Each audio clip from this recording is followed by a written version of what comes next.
Welcome to Durham, everybody. Thanks for joining us on this live broadcast, and we're here to show you the DC Presidents and their season opener against the Edinburgh Wolves.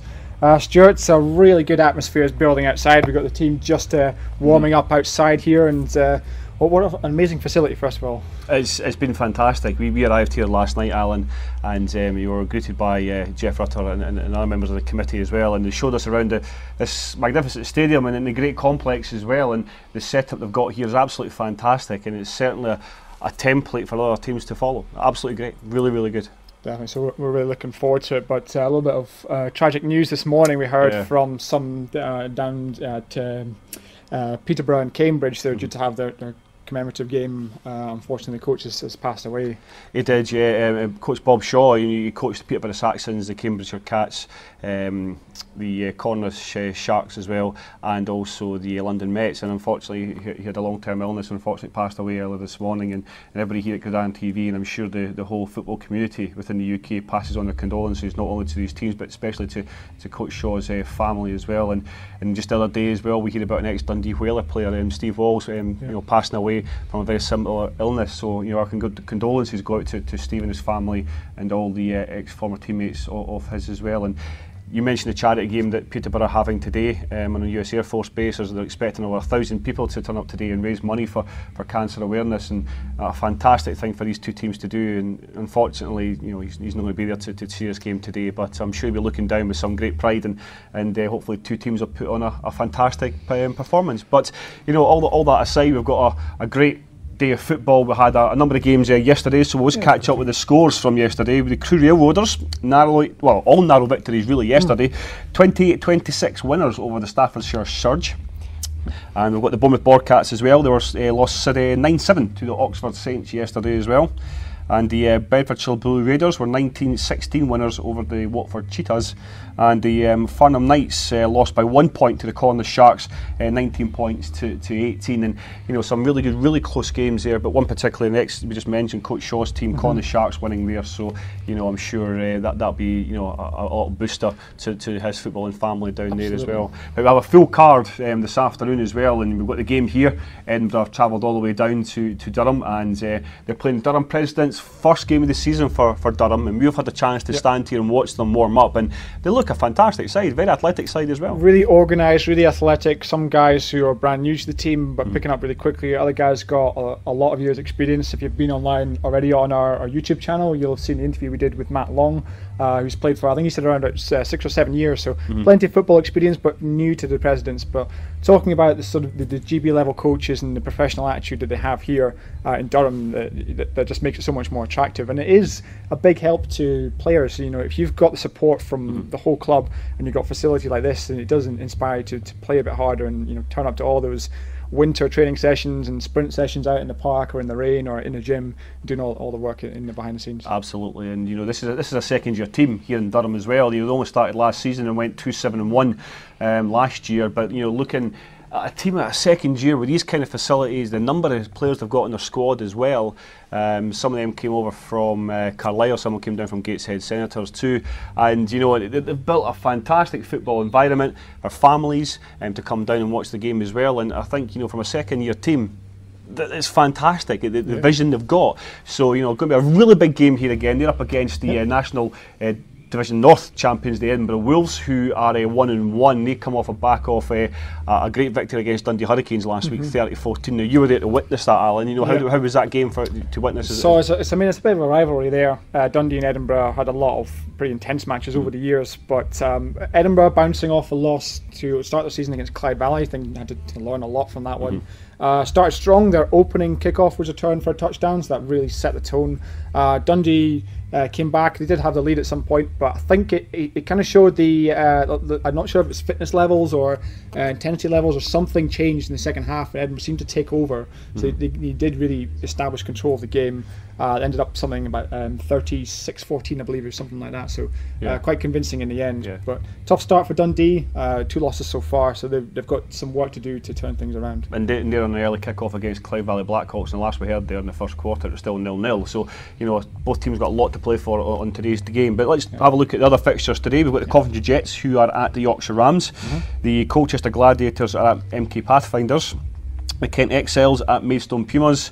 Cambridgeshire Cats at Peterborough Saxons. The game we mentioned at the start. That's a Bob Shaw classic. You know, it's going to be I think it's going to be a yearly memorial game in his memory. And also mentioned here the Edinburgh Wolves DC Presidents. We've also got the Berkshire Renegades at the Bristol Aztecs. Manchester Titans at the Chester Romans. Now just get to add Chester Romans 3 games, 3 wins, 0 points conceded. So hopefully they'll keep that ball rolling as well in today's game.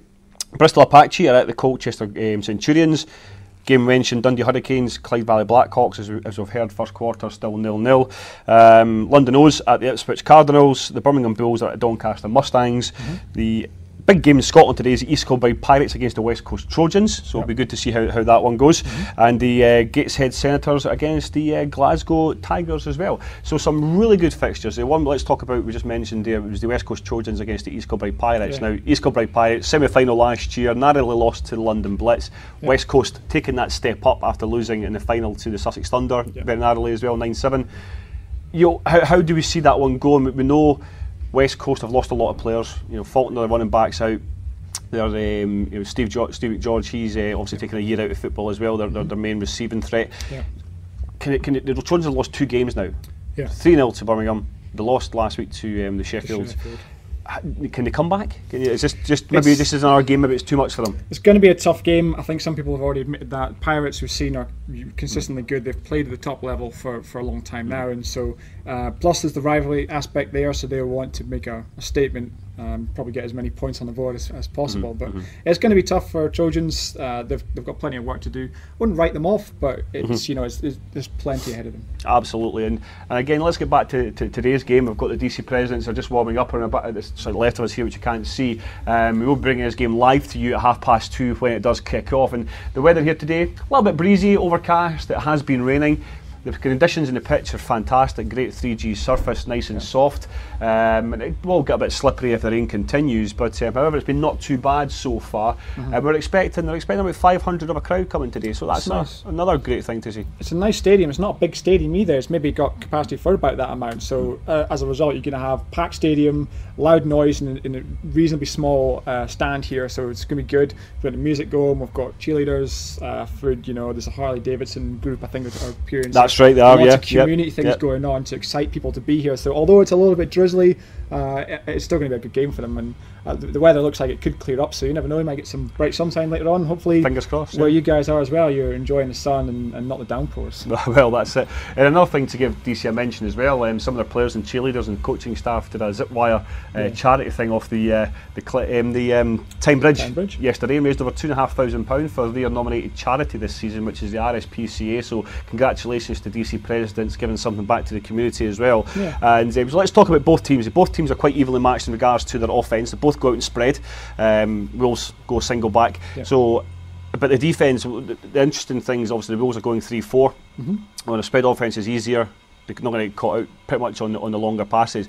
But looking at DC, they're going out at 44, so they could easily get caught out the longer routes. So it'll be interesting to see if they adjust quickly to that, if the Wolves get the offence in the first beginning. We were talking about this earlier about the pros and cons of starting later in the season. Obviously Edinburgh's got 2 games, they've had a chance to iron out all the rookie issues, any problems.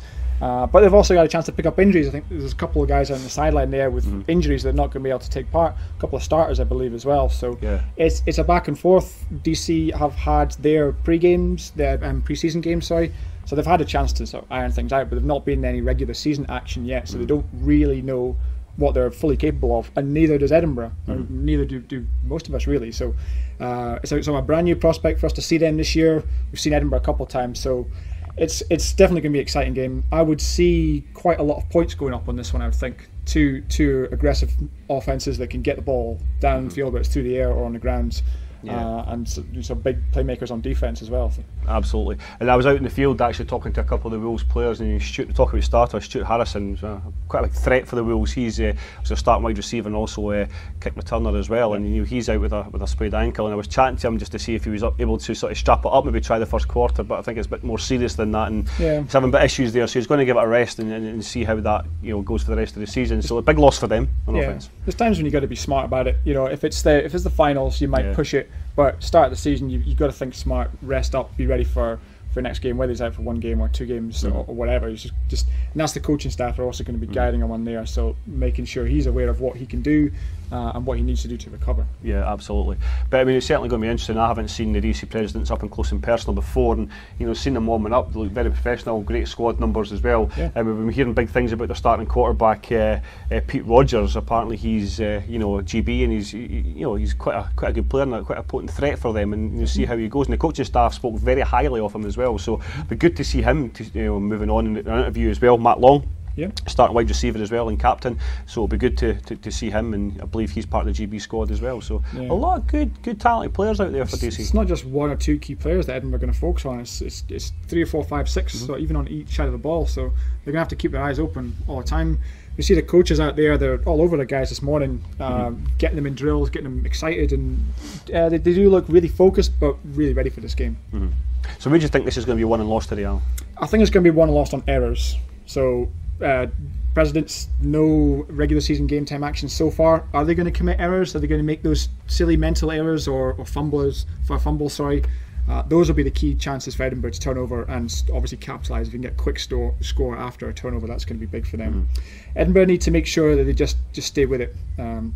We can see the size of the DC squad out here. It seems like there's players all over the entire field. They've maybe got 3 or 4 teams here, so they've got plenty of depth there. So they're going to be going full out. If the coaches can keep them rotating well, they can potentially tire Edinburgh out. So they just need to keep their intensity levels up, keep fighting all day, so they don't back down. And also we've seen the Wolves today, and the head coach Don Edmondson's actually kitted up today as well, because but he's in shape. He's looking good. He's strong. He's fit. He feels he wants to play football. Why not? Why would you not have somebody with his experience, ex-Scottish Claymores, gold-winning medal for the GB squad? His experience will be absolutely key on that line.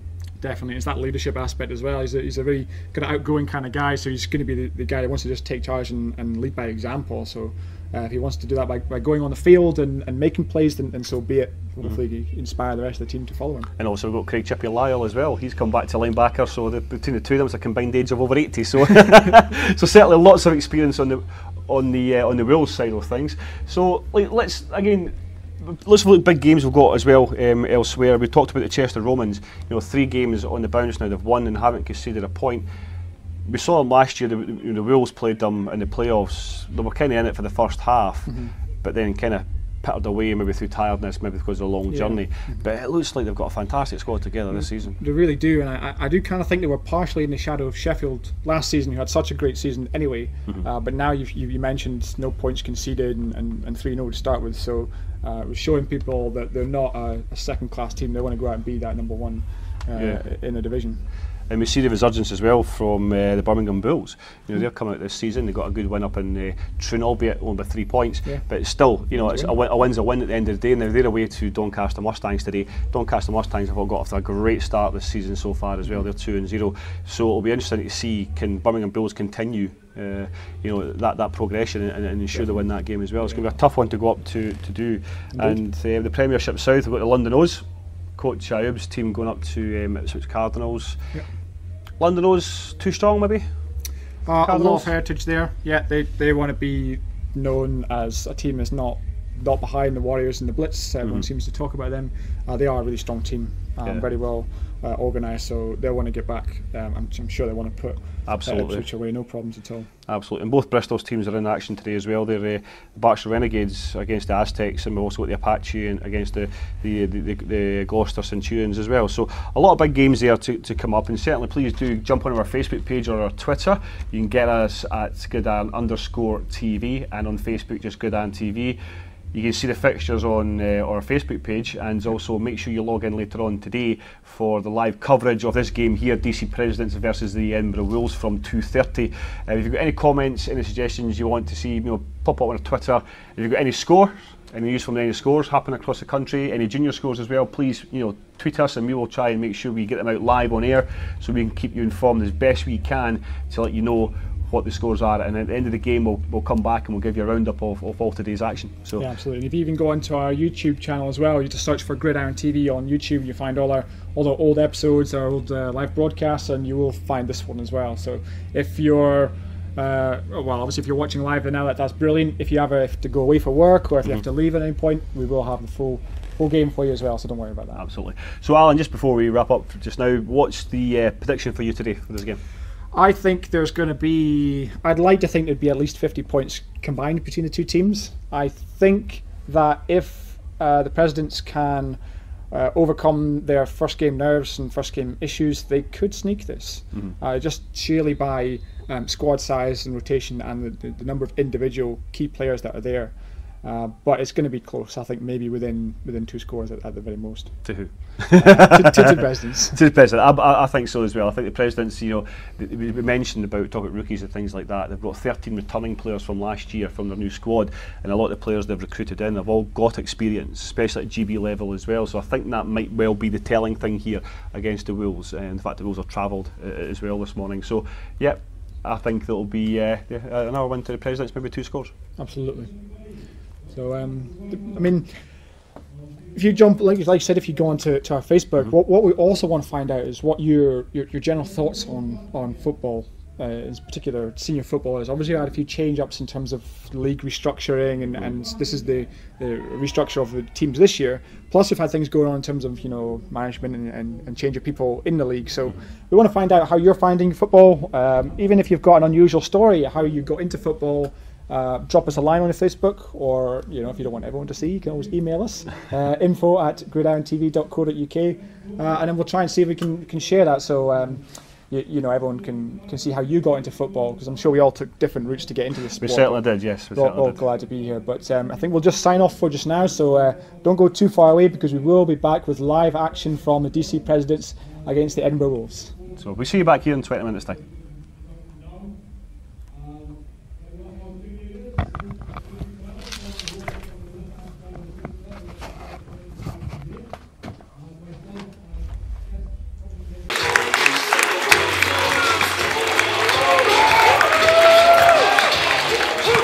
Make some noise for the Edinburgh Wolves.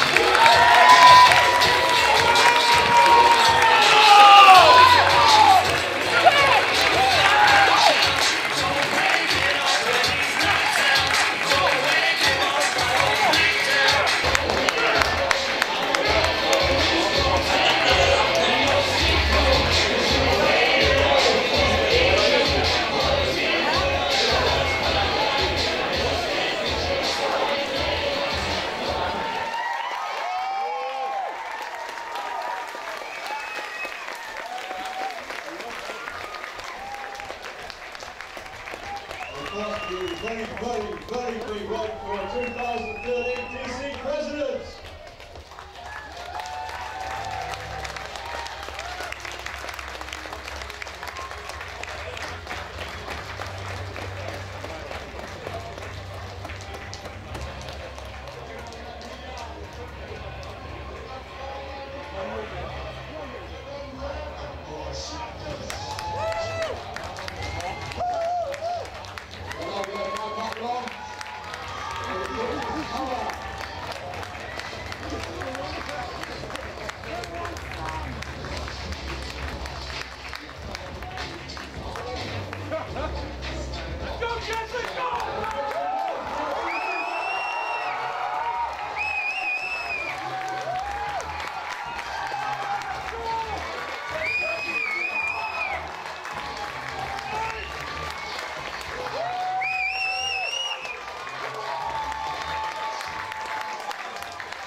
guy in the sitting there in a wheelchair, a guy called David Beckett. David Brooks, his wife, said really close to the hospital. Doing this around football, he saw highest in the Super Bowl.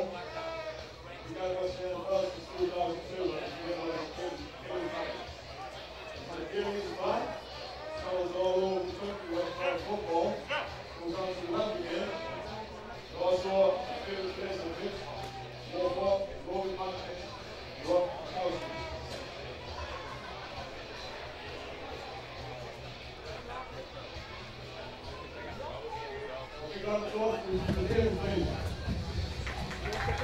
And now we're back here in Durham. We've got a big game, Durham Presidents against the Edinburgh Wolves, and both teams have obviously come out to a great crowd here today. Between 300 and 500 people turned up to watch this big game of the National Division North. Both sets of team captains are out just now, taking the coin toss. It's a big game. We'll have a score so far going into the fourth quarter of the match up there in the Clyde Valley Dundee game. The score is Dundee Hurricanes 14, Clyde Valley Blackhawks 24 going into the fourth quarter. So now a big result there, looking to be finishing up for the Clyde Valley Blackhawks. So a huge game for them, and just getting ready now for the game to kick off here in Durham. It's going to be a big game, Alan. It's going to be first game for the Durham Presidents, third for the Edinburgh Wolves. Do you think those games that they've had are going to sort of help the Wolves? Quite possibly. Like I said earlier, to get rid of those pre-season nerves and get things ironed out. But I was just down at the walkout with the run out we call it, with Presidents. They're absolutely fired up. So fired up with this crowd, they're really behind them, and they just want to go and make a statement now. So many people said, oh well, maybe not, but I think they really want to prove a lot of people wrong today. I absolutely do.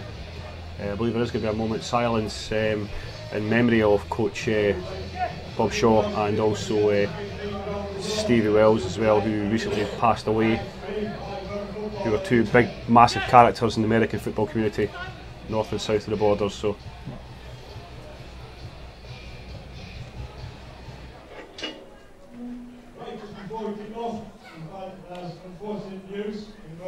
Just bear with us, we all go silent momentarily for you, just as we compare respects also. And also the Sharks.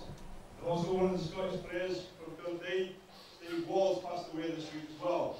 So I told Jesse, can we have 1 minute silence beginning now, please?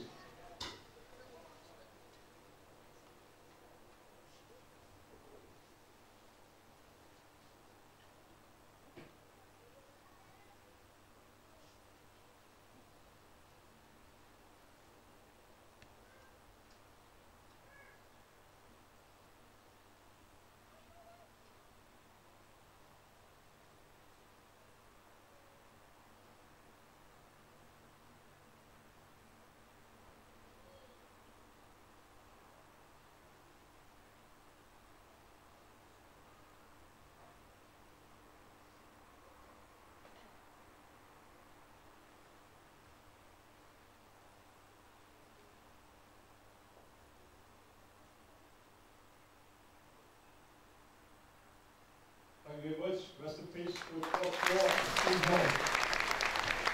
A great mark of respect by both teams there, and also the crowd as well. Just remembering, thank you, Alan. Remembering Coach Bob Shaw and Stevie Walls, and also may the rest in peace. It was good to see the community come together. But we have a ball game today. Edinburgh Wolves are here visiting the Durham Presidents for their first game of this season. It's going to be a huge game to see, and we certainly expect it to be wide open today. Both teams going with that spread offence. It's going to be very interesting to see if there's going to be some deep passes straight off the offset kick-off. It looks like the Edinburgh Wolves will be looking to receive the ball today. Just trying to see who's in the backfield for you for the Edinburgh Wolves to receive those footballs for you. Looks like one could be Stuart Galloway and Ross Young to return.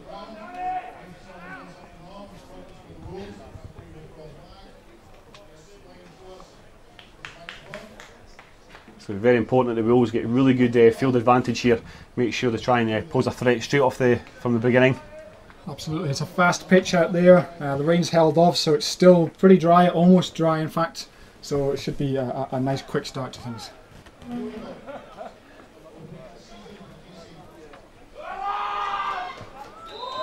Here we go with the kickoff.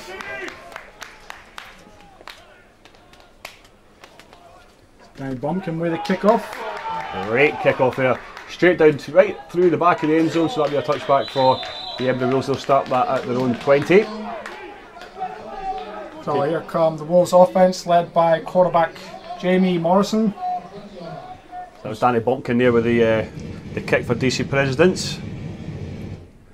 So yeah, it'll be interesting to see what the Wolves come out now and do. Jamie Morrison, obviously, he's been playing for a number of years. I coached him at youth level many years ago and showed very good promise then, and he's now got the starting job at quarterback, and it's, you know, he's a young lad. He's only 21 years old, and it's, you know, he's got quite big responsibilities on his shoulders.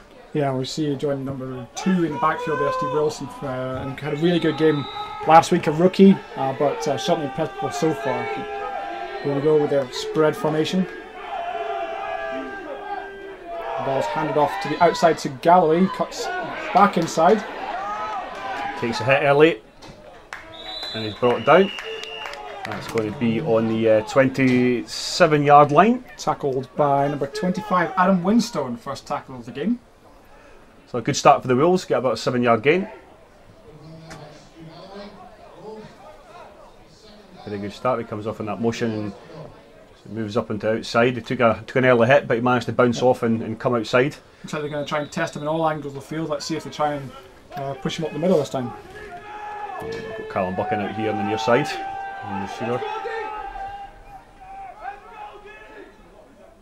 Stu Galloway comes in motion, gets pushed outside. Single back, Galloway in motion again, hand off to Galloway, goes out to the far side now. That'll be a first down for the Edinburgh Wolves, but he keeps going. He's up to the 45. Eventually pushed out Robbie Brompton there. Excuse me, that's number 16 in fact. So yeah, a great play there, but really good by Galloway. Just exactly the same play, other direction now, so I don't know if they've seen something on film, maybe they can test them outside. Put some pressure on those corners to try and keep their run force up to scratch. Yeah, and a great start for the Edinburgh Wolves. They've got the ball down. Actually, we went bounds a lot earlier than that, so they've got it at the 40-yard line. Let's see if the Wolves just continue with that again.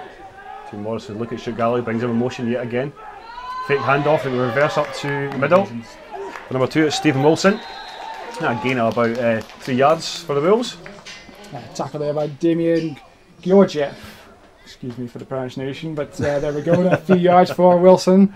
He really stood out last week. He was cutting a lot of holes in Dundee, so he's a tough runner. He's a big running back, so he could cause problems unless they get him sorted out right away at the start of the game. Yeah, so the Wolves out. Got to have one of their starting wide receivers out today, Stuart Harrison, who's going to be a big loss. But again, this is had to shoot. Galloway comes out in his wide here. Great block on Wilson by number 9 of Presidents, but Galloway looks like he's got another first down for the Wolves. Daniel Hoplane on the tackle there, chasing him down. So again, about 11 yards for Stuart Galloway again. He's come out and the Wolves are moving the chains very, very effectively. So it's their second first down off the game. It's a nice smooth start for them there. They're not really stalled now. They're just going with what works now. So I'm sure they will test them more and more. But for now, they found a play that works, so they're just going to keep going with it. Absolutely, and that's it. If it's not broken, you don't have to fix it. No doubt, Don Emerson, he's always had that philosophy, and I think what you'll do is you'll keep going with this. I think for the next few plays, see if you can how much you can get out of it. But you will change it eventually. We'll see what happens. So, looks like they've done that again now. They've handed that off to Wilson. Stephen Wilson. He's brought it down, around about the 30-yard line. I'll do a while there. So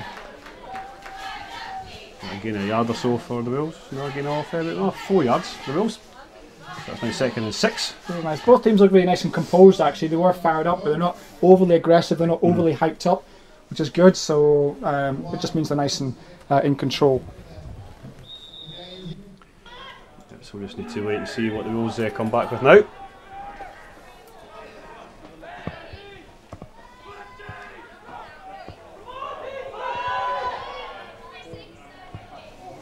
Just bear with us, we've just lost the video for momentarily. We will be back with you very shortly. So the Wolves, looks like got no gain there, it'll be third down for them. So we're just waiting to get the video feedback for you. So please be with us, we do apologise about this. There's always technical errors. Unfortunately we will fix these as quick as we can.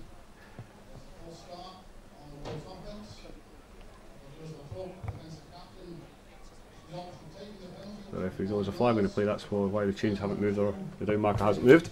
So just bear with us, we'll wait to see what the call's going to be on this.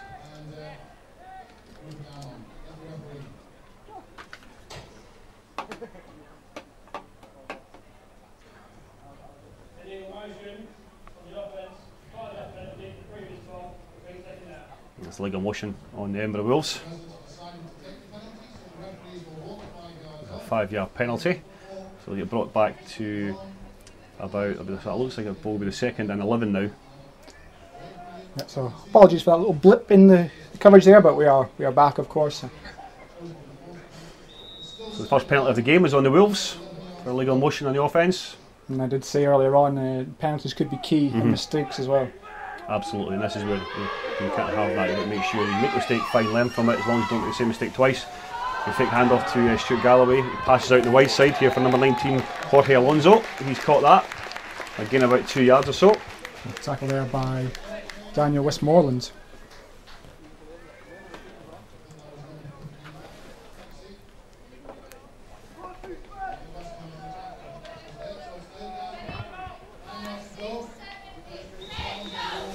That's going to be about 3rd down and about 9 yards to go. So the Wolves opened this game, very positively, moving the chains a couple of times, a couple of first downs there.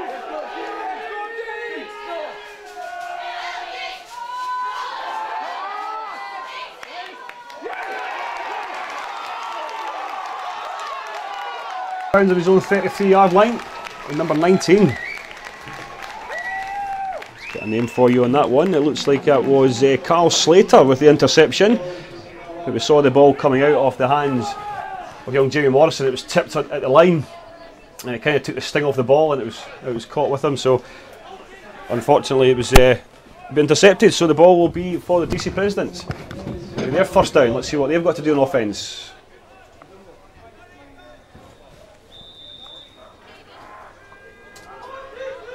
So that ball's hands off number 4, that's Josh Pratt. He takes it outside. He's tackled and taken out of bounds by number 15 of the Edinburgh Wolves, that's Richard Anderson. He's hobbling away after that tackle, looks like he's taking a lot of that knock. That's a first down for the DC Presidents.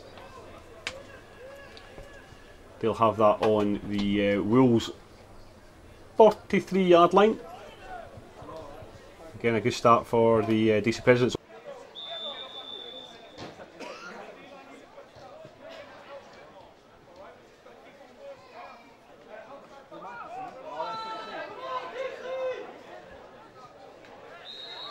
There's a flag down here, we'll see what the referee's decision is going to be on this one. He took that for a good part of 7 yards.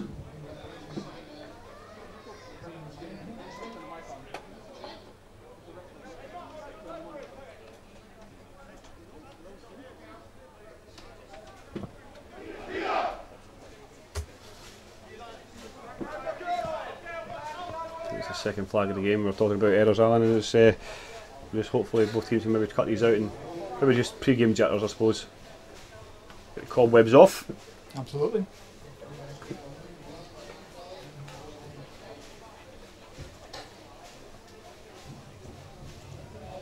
I apologise, we're having a little bit of technical difficulties. We are, we'll get this back on track as soon as we possibly can, ladies and gentlemen. The penalty has not been overturned. It's 2nd and 4 for the Presidents. Again, that ball's handed off to Josh Pratt, who takes that through the middle. And he's gone upfield. He's pursued by the Edinburgh Wolves, number 13. And that's like a touchdown, DC Presidents. Josh Pratt straight up the middle. First touchdown of the season. 6-0 DC. That's what I was talking about. They've got a number of key athletes on this team, and the Wolves need to be more alert than that. We saw in the first game against Clyde Valley, they missed tackles. We had 2 or 3 missed tackles there.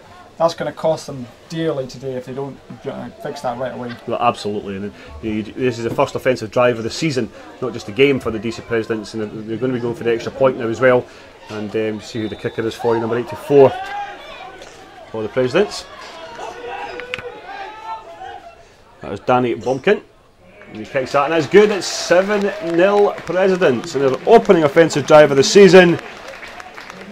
A great play through the middle by Josh Pratt and his first touchdown of the game. Yeah, really good start, and I'm sure the coaches will be more than happy with that. It looked really nice and smooth, getting outside runs. So, you know, what Edinburgh was doing, they're just doing it straight back to them. Absolutely, and Don Emerson will not be happy right now. He will be fuming with his players. He'll be trying to get them back on track. Maybe having a talk with his coaches, maybe trying to say, right, what happened? We need to stop that so it doesn't happen again, and I'm sure that will be the case. So the Wolves now will be looking for a return. So we've got Stuart Galloway and Ross Young in the backfield looking to return this for the Edinburgh Wolves. We need to try and get a score back on the board ASAP to send the message straight back to Durham.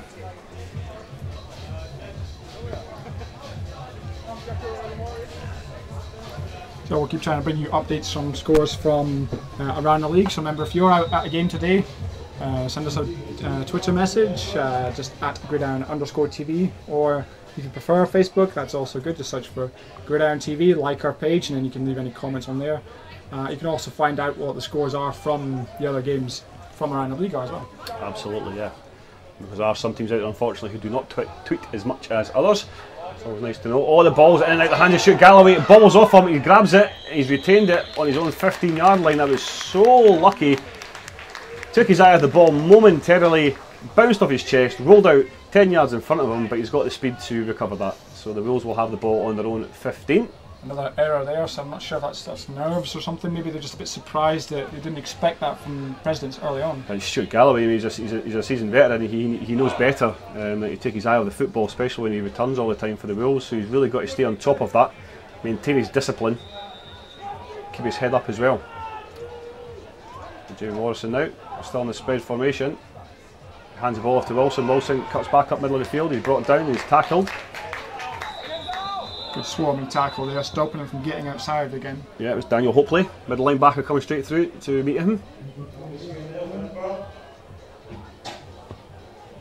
Looks like we may have a little bit slow to get up as well there. Trying to see that is one of the offensive linemen, I believe.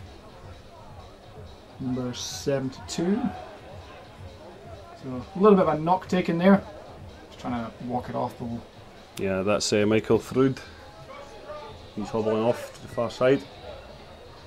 Yeah, so not ideal when you pick up a little knock early on, but this is where depth is really important. So we see that both teams have got backups, but Presidents in particular. So if you have a starter that goes down, it's so important that the gap between the quality of your first string and your second string is as little as possible. Absolutely. So if you do have to rotate people off, there's no loss in quality on what you have out on the pitch. That's Ian Patterson just coming in to replace him there.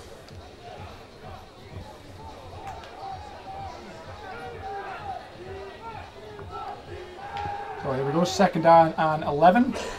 Stuart Galloway has that ball. He runs out the wide. This is they opened the game with. And he goes out of bounds. Manages to turn the corner, almost makes up to the first down. Got a gain of about 8 yards there. No. Oh no, we've got 5. So a little bit further back. But, so it's 3rd and 5 for the Edinburgh Wolves now. There's good movement by the Wolves offensive line there, getting out in front and giving them those big blocks. You see he's not really going full pace there, he's waiting for his block to develop, trying to find a gap and then explode through it. And that's it, yeah, that's exactly it. And we'll see how they cope. Here we go again, 3rd down. Again, hand off to Stuart Galloway. He's going to go out wide, but he decides to go up right up the middle. He's tackled there by number 16 of the DC Presidents. By 18, that's Robbie Brumpton. So it's now 4th and 3 for the Wolves. Looks like they'll be looking to possibly punt here. Oh, have they got the first down actually? Very close. They may even ask for the measure here if they don't give it, but they have given it. So that's first down for the Wolves again.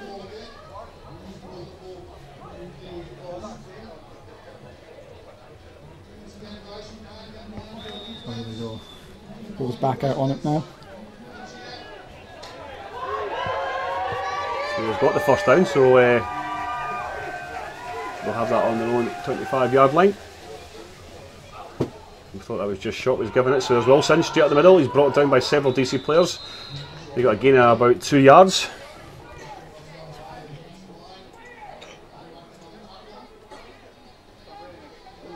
really good start to the game so far, though, Alan. Yeah, nice and controlled by both teams. A couple of small little errors, but nothing huge. It's good to see them both driving actually as well, so being able to consistently put together a drive down the field. President's getting that score early on, which is going to boost them no end. But yeah, nice start to it. Still seems really calm, so that surely leads to plenty of energy in the fourth quarter, which we like to see.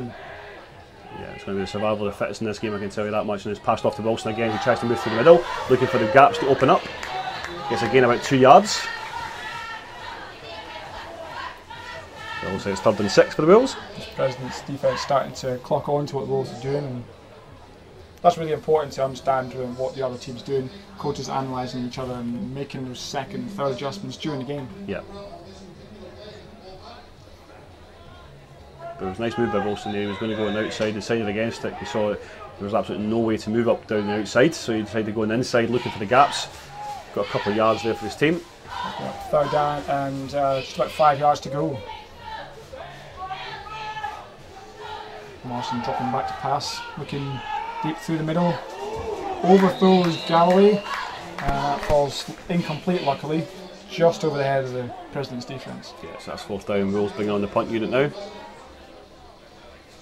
Yeah, Stuart Galloway coming in and slanting at Allen. He just was over his head, and he was very lucky he didn't get intercepted yet again for the 2nd time this game.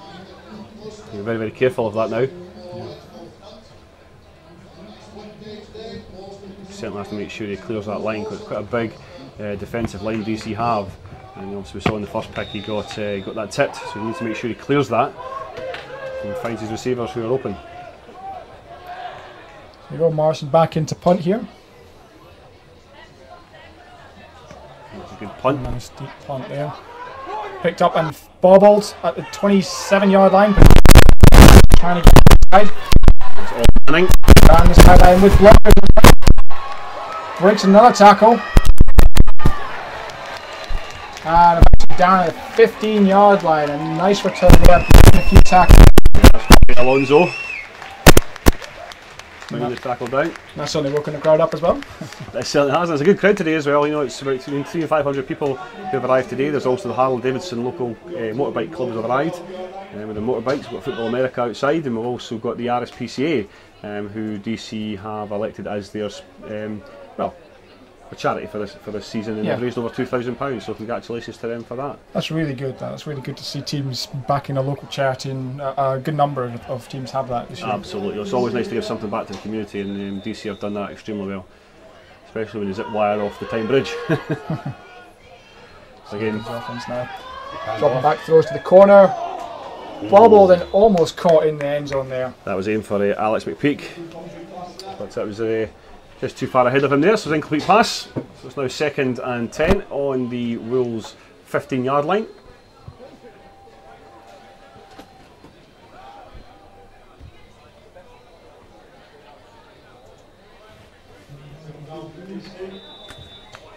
So it's Pete Rogers, the quarterback for DC Presidents today.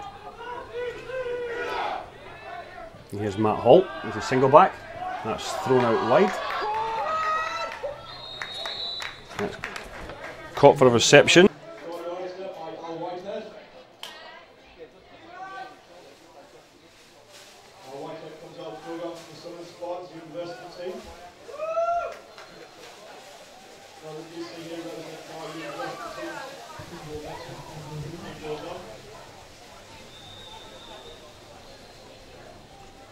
Pete Rogers again, just goes for the snap.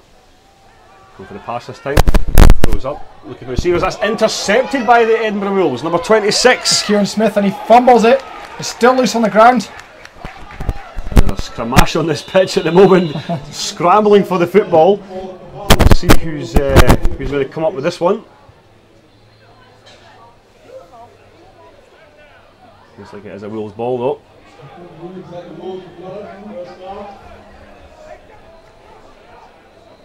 Yeah, it was Patrick Bart who came up with that on the grounds. So nice recovery there. First of all, by Smith there to jump and pick the ball. Another fumble, but good awareness from the Wolves defence to get that back, so they keep possession. Absolutely is, and that's 2 interceptions we've seen this game so far. And the QBs who have done a decent game so far. Bringing their teams into it, mixing up between the pass and the run. And unfortunately this time Kane Smith was just on his toes to ensure that did not be a complete pass. Another touchdown for DC. So Wolves have this on their own 22-yard line. This is handed off to Wilson. He takes it outside. Gets a gain of 3 yards. It's 2 seconds. Oh, he's still going. He's still going. He wasn't down. He kept moving. It's a good second effort there. Absolutely. On initial contact, you thought he was down, but he obviously wasn't down in contact. And he's just kept on bouncing off the tackle, kept on moving his feet, and he's got an extra couple of yards out of it. So it looks like it's going to be 2nd and 4 for the Edinburgh Wolves.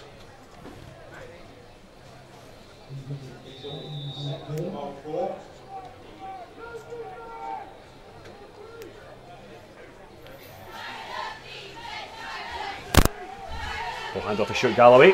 He comes out wide, looking for the blocks. He's not got them, but he's tackled and brought down yet again by Robbie Brumpton. Defensive backs came straight into him. Stuart Galloway looking like he's taking a sore one. Yeah, so kind of got chopped in half there by 2 players, so it's shaking up a little bit. Yeah, he's a tough unit, we know him quite well, Alan, so he'll get up, he'll work that off. Of course. It's physical play like that both defences want. They want to break down the other team, so come 3rd, 4th quarter they can just start taking control of this game. Absolutely, and we'll find this between the 2 teams as well. They're very, very physical sides, so it's going to be interesting to see who lasts the longest at the end of the day. But it's 3rd and 2 now for the Wolves. They have that on their own 31-yard line. Jamie Morrison hands off to Wilson, but he is caught on the blitz there. Good pressure up front by the President's D-line, drove the offensive line back so they couldn't set their blocks, and Wilson just got trapped in there, and eventually someone came round and drummed him to the ground. So it was great pressure by DC again. So the Wolves have got now 4th down and 6 to go, 4th and 7, I beg your pardon, so lots of yards as well. So kind of disappointing for Edinburgh. They'll come out and they'll look to punt this now. Jamie Morrison, as normal does. Wolves just need to try and stop the run this time, make sure they don't get it back for a good return. We've really got to see this football, make sure So here comes Morrison. Again, want a big, good punt here to give him some space. Plenty of air underneath this one. And that one's going to come down just around about the President's 37-yard line, so they'll take over inside their own half. Remember, if you want to comment on this game, you can do via Facebook or Twitter, so we'd love to get you to go onto the Facebook page. Just search for GridironTV, like the page, and you can find all our old content, our previous content, and as well as you can find updates for what's coming up next. Likewise, you can go on to Twitter and follow us at gridiron_TV so you don't miss any of our updates each week. So the Wolves going out with a 3-4 defence. He stopped DC. Got a gain about a yard or so there. That was Matt Hall, number 22, the running back. Ball handed off by Pete Rogers, starting QB. We're looking to go a bit quick here. So we've seen Edinburgh run the no-huddle offence. Now Presidents are trying to keep this tempo up here, catch the Wolves off guard. He's certainly taking his time, so he may have spoiled that advantage. Well, that's the key thing, you know, hurry up offence. You need to really be on your ball and on your game. And he throws out wide here for number 9. A great reception there by Alex McPeak. Good fight there to get to one, gain the 1 extra yard there. So it's now going to be 3rd and 2 for the DC Presidents. And then the Wolves 44-yard line.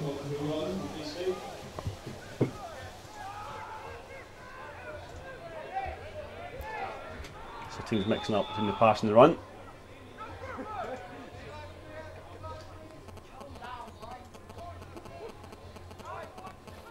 Both teams really want to make sure they get a win today. Wolves will take them to 2-1. It'll take DC to 1-0 if they get this today. Handoff's going down the left side there, now he cuts it back, reverses the field. And it's now going to be a foot race. With Matt Kelly, and he's brought down in the backfield by Wolves number 13, Patrick Butt. So a good change of direction there. Defence flowing too strongly over there to their right side, to the DC left side, and he cuts back. And it's just a foot race there, so good catch up by Bart there to prevent the touchdown. But President's trying to go again quickly here, so getting themselves lined up. Yeah, that was Matt Cayley with the run there for the DC Presidents. So the first and goal, DC.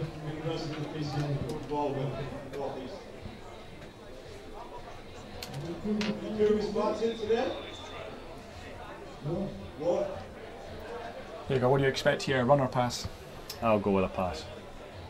Let's see what they got. Well, they're going to hand it off, keep it on the ground, breaks a tackle. Matt Cayley, he's met by Ross Young. Sticks his head down and gets inside the 5-yard line there. Going to bring up second and goal at the 4-yard line, I think. So the pressure really on the Wolves defence now. They've got to make another goal line stand. Yeah, so second and goal now. It's certainly a place now they're going to have to really ensure that they keep it tight, make sure they get the tackles in, get the body across. No arm tackling here, Alan. You cannot afford any missed tackles in this part of the field. It's really important to get your body across and form tackle really well.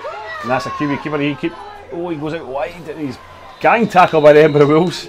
Good discipline on the end of the line there, and outside linebackers there, watching the quarterback, watching the play fake there, and then keeping him from going outside and making that tackle. So that's, I think, a 1-yard loss there. So. Yes, it was. It was. So it'll be a sack for him. Yeah. So it's now third and goal for DC.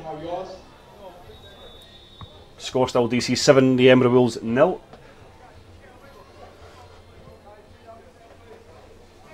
It's very interesting to see what DC do here, because if they do go to fourth down, they've certainly got the unit for the field goal. Oh, we saw the kicker beforehand, very much so, but here comes with a handoff. That's off to Matt Cayley again. He's brought down. He's got no touchdown. He's just short of the goal line as well. Great defence by the Wolves. Very close there, but that brings up fourth down. So looks like the kicking team is going to come on. So we'll look to tack on another 3 there, but good stand there by the defence, and it's going to fire them up. But I'm sure when they come off, they'll want to make sure that the offence have corrected all the mistakes, because there's nothing worse than being on the field on defence and just having to go back on again and again because your offence isn't quite able to make a drive and put a drive together.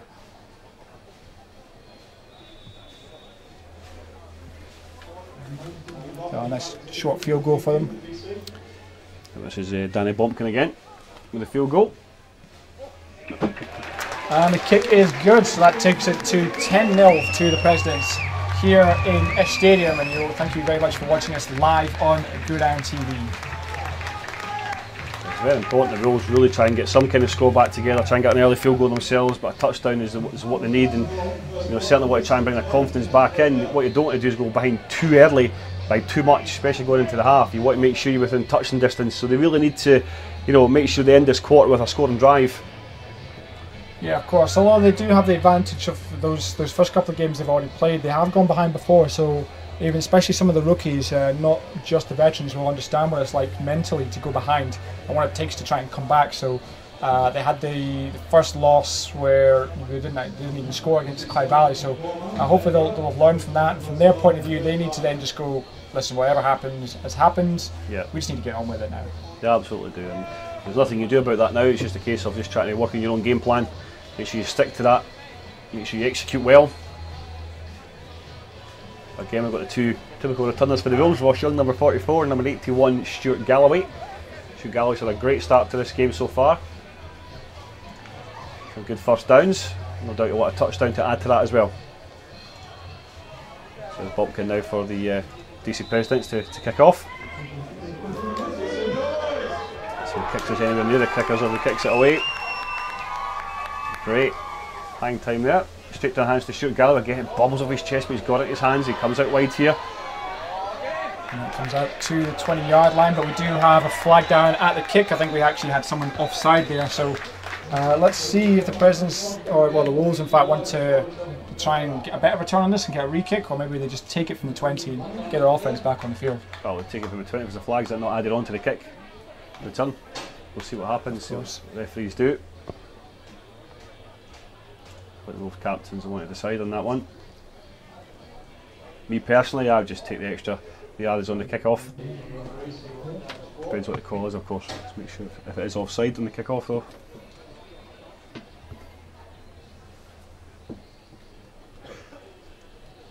There's Connor Evans, defensive captain, just discussing with the referees what he wants to do in regards to the penalty.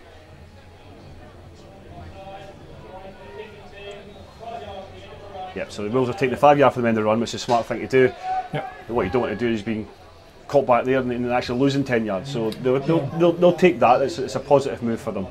Yeah, it's a gamble whether you re-kick if you think you're confident enough that you can get the big return or even a touchdown, and you go for it. But if not, then it is a wise move just to take those 5 yards and just get going.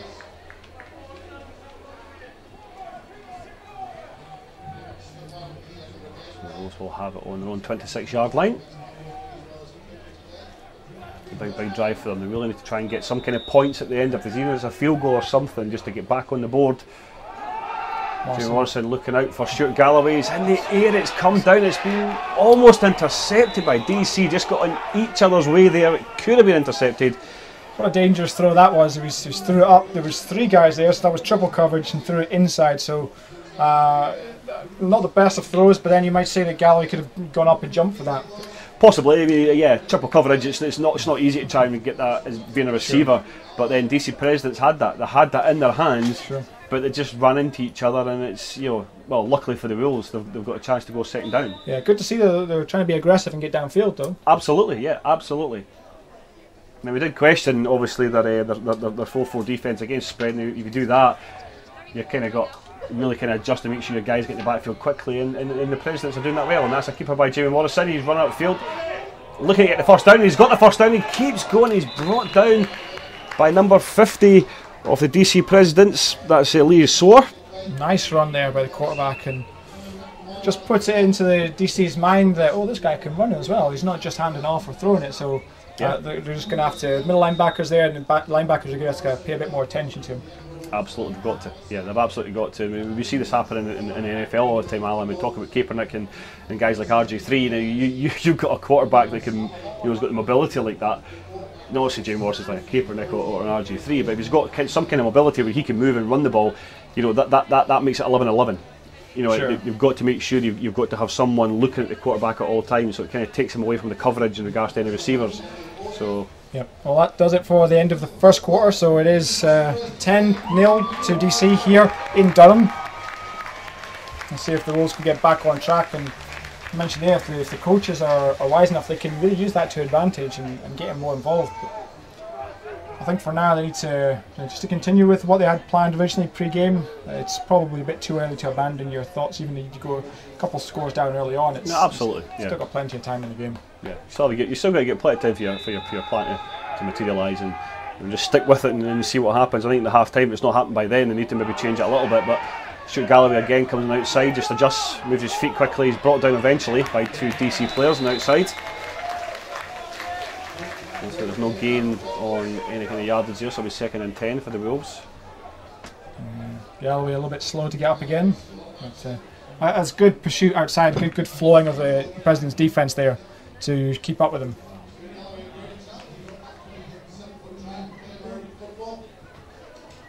That's coming up. Actually, 1 yard loss there, so 2nd down and 11. I do apologise about the jitteriness of the coverage at the moment, folks. We'll try and sort it as soon as we can for you.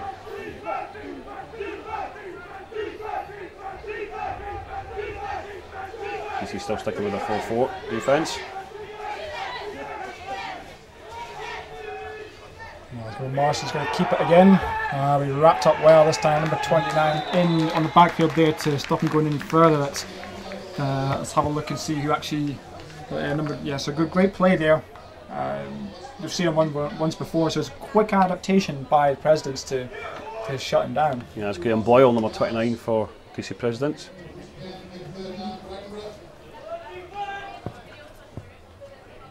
So it's 3rd and 14 for Edinburgh right now. Really have to try and come up with something right now to try and ensure that they move these sticks and get a first down. And also make sure they don't give any interceptions away.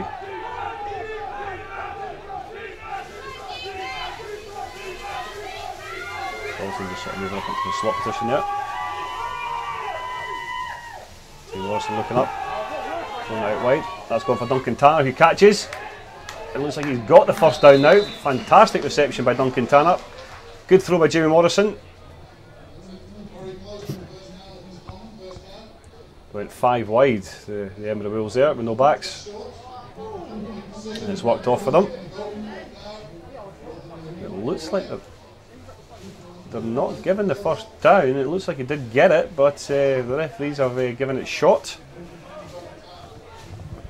So it looks like it's going to be 4th and inches for the Wolves.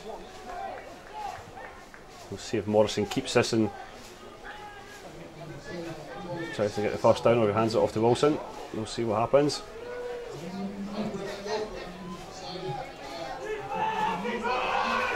Now just he moves to the other side of the field.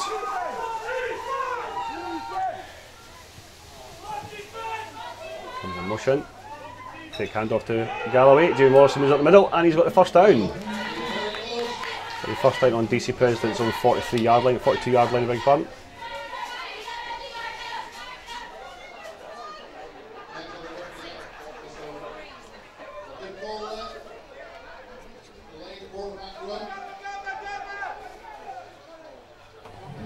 Make sure you can tweet us at Gridiron_TV, or get us on Facebook at GridironTV with any scores that you've heard from around the country. We appreciate your involvement there.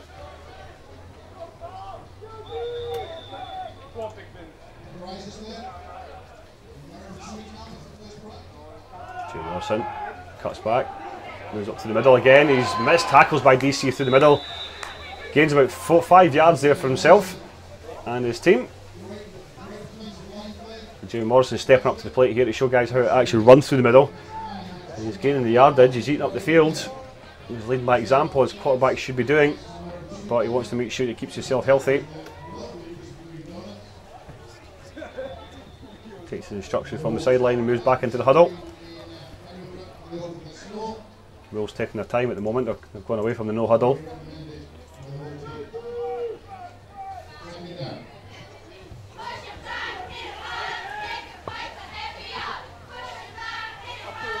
Galloway in motion, hands off to Shoot Galloway makes a move, runs to the outside, great blocking at the middle here by Jorge Alonso, and he goes outside, and it looks like there's another first down Edinburgh Wolves. They've now moved into the DC red zone for the first time in this game. The one thing we also like about Shoot Galloway, when he does get a little bit of field in front of him, he's got some great pace to move that ball. Yeah, if he gets a chance to open his legs up, then he's going to be really dangerous. But he's quite a small guy, quite slight as well, so he's really agile, cutting in and out of block. He's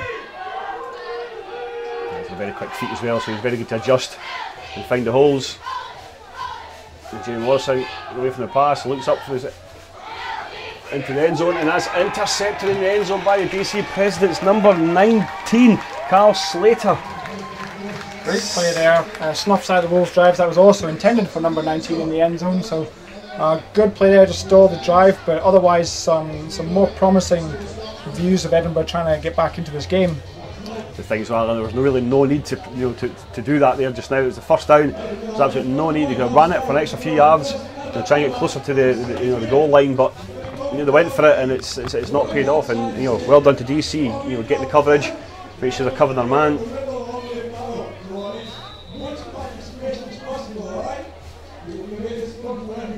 Players are going to start now. Pete Rogers.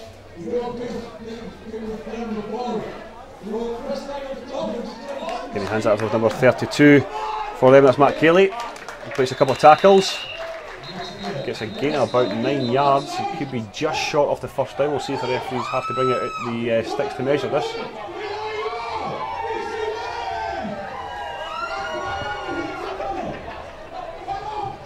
We'll have Mexican waves here at the DC President's ground at the moment, so the cheerleaders are getting involved and get the crowd going. Really good atmosphere today here. Yeah, it's nice to see so many people coming out. The guys have been working hard, and it's a small crowd, but we're getting a little ripple back and forth, so maybe not the biggest tidal wave we've ever seen, but they're certainly happy that the guys are up. Yeah, and that's a penalty on DC Presidents. We missed the penalty there because obviously the crowd cheering down the Mexican wave, so it looks like it's a penalty on DC.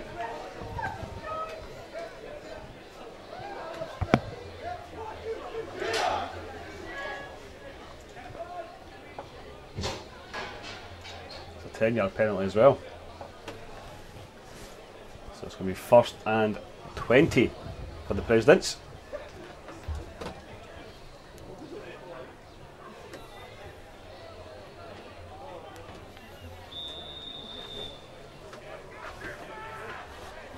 See what they want to do here now. It's Pete Rogers. He has Matt Keeley in his backfield.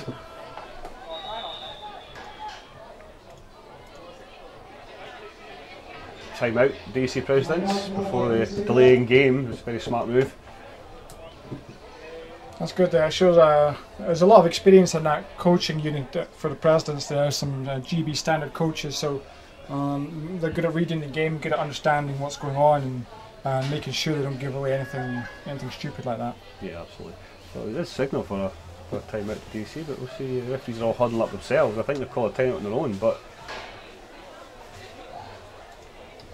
they're huddling up discussing something, the referees. Bear in mind, if you want to be a referee, you don't have to have any experience, playing experience or coaching experience. You can just jump on their website. It's www.bafra.org. That's BAFRA.org, and drop them an email. They're more than welcome looking for volunteers to go along. And you do get paid for it as well, but they'll put you through full coaching classes and exams, etc. We can't do it without them at the end of the day.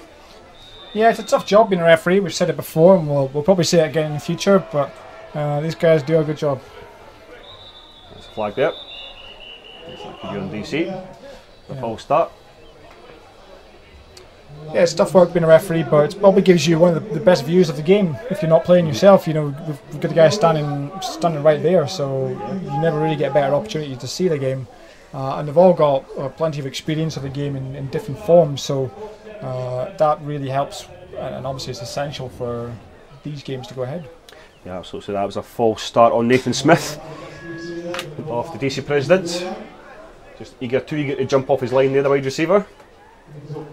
We know ourselves, Alan. I mean, we'll come up against players in rookie days who love the sport so much, but they just don't like the contact. And you can go and play flag football, which is a great way of learning the game as well. But if you're not interested in the contact part of it, you don't want to really play. Get involved in the coaching side as well. All teams need coaches and volunteers as well to run teams. Yeah, absolutely nice handoff inside there, gaining a few yards, spinning off tackles too. Yeah, Connor Evans with a tackle there for the Edinburgh Wolves. So it's this is going to be second and extremely long for DC Presidents at the moment.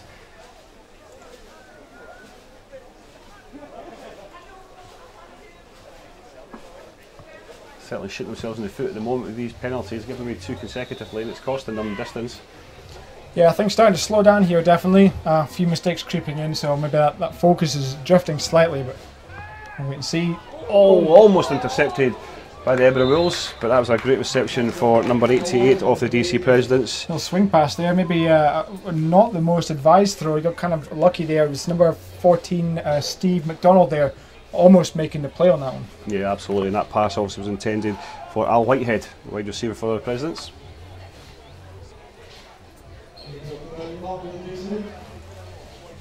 Calling out 3rd and 15 now for DC Presidents.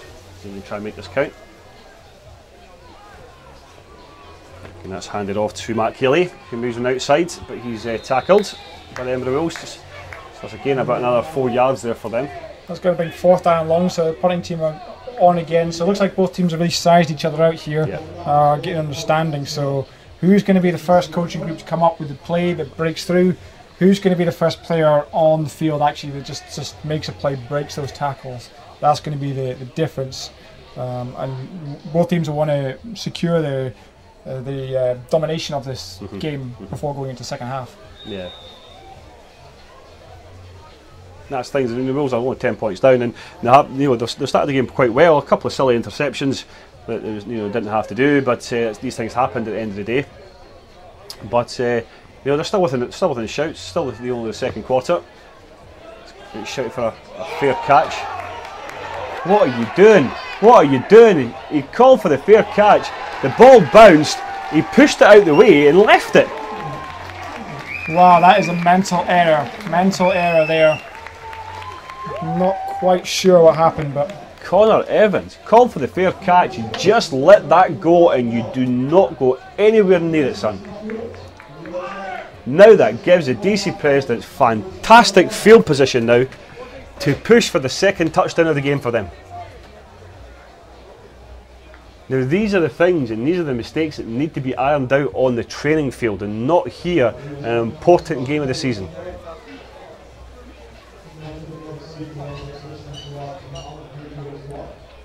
the referee's obviously discussing with the players to see what's actually happening.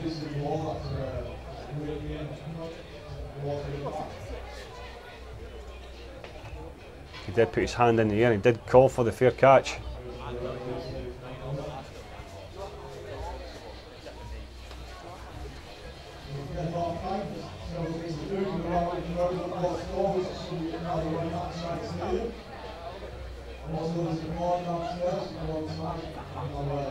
Yep, so it's going to be a DC first down.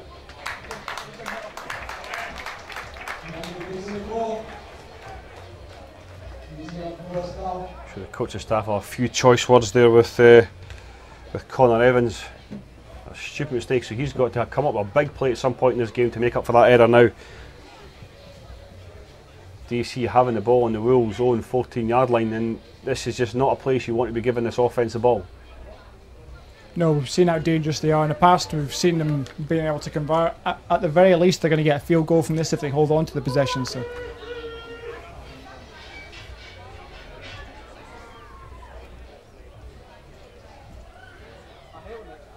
The referee's just delaying them from snapping the football at the moment to see what's...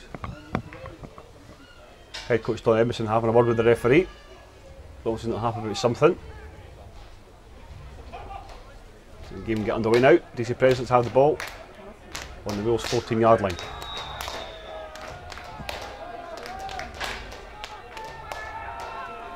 Ball's thrown up wide into the end zone. It's just in and out of the hands of Al Whitehead. And great throw there by Pete Rogers. Recognises the receiver being wide open but just too high. So this is a chance for the DC President really to turn the screw into the Edinburgh Wolves right now. They're 10 points ahead with a great first quarter touchdown and field goal along with the extra point, but the Edinburgh Wolves really here shot themselves in the foot with that punt return, calling the fair catch and actually touching the football and pushing it away. Crazy, crazy. Going to throw out again on the left side. His knee was actually down there, so nice catch, but he sort of shot himself in the foot there. He had a chance to gain an extra few yards on that, but... Yeah, Matt Hall with the reception there on the outside. And he didn't need to do that either. He could have just bent down to get it, kept his knees off the ground, but by rule that means he's down, so play stops right there.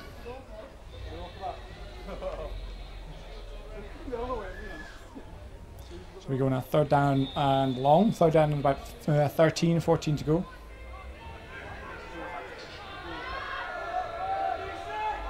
Taking a snap, dropping back now. Looking to pass into the end zone. He's got it, and that's a touchdown for the DC Presidents. Josh Pratt. Just another pass into the corner of the end zone there. So they're picking on those corners. They're trying to break out wide of the safeties there. That was number 26. That was Kieran Smith, who's a safety. He managed to just get away from him. Had the gap open in the corner. Nice pass in there. Yeah, again, it's... another great moment for the Edinburgh Wolves just now. They really, backs to the wall in this game so far. There's Danny Bumpkin now to kick for the extra point for the DC Presidents.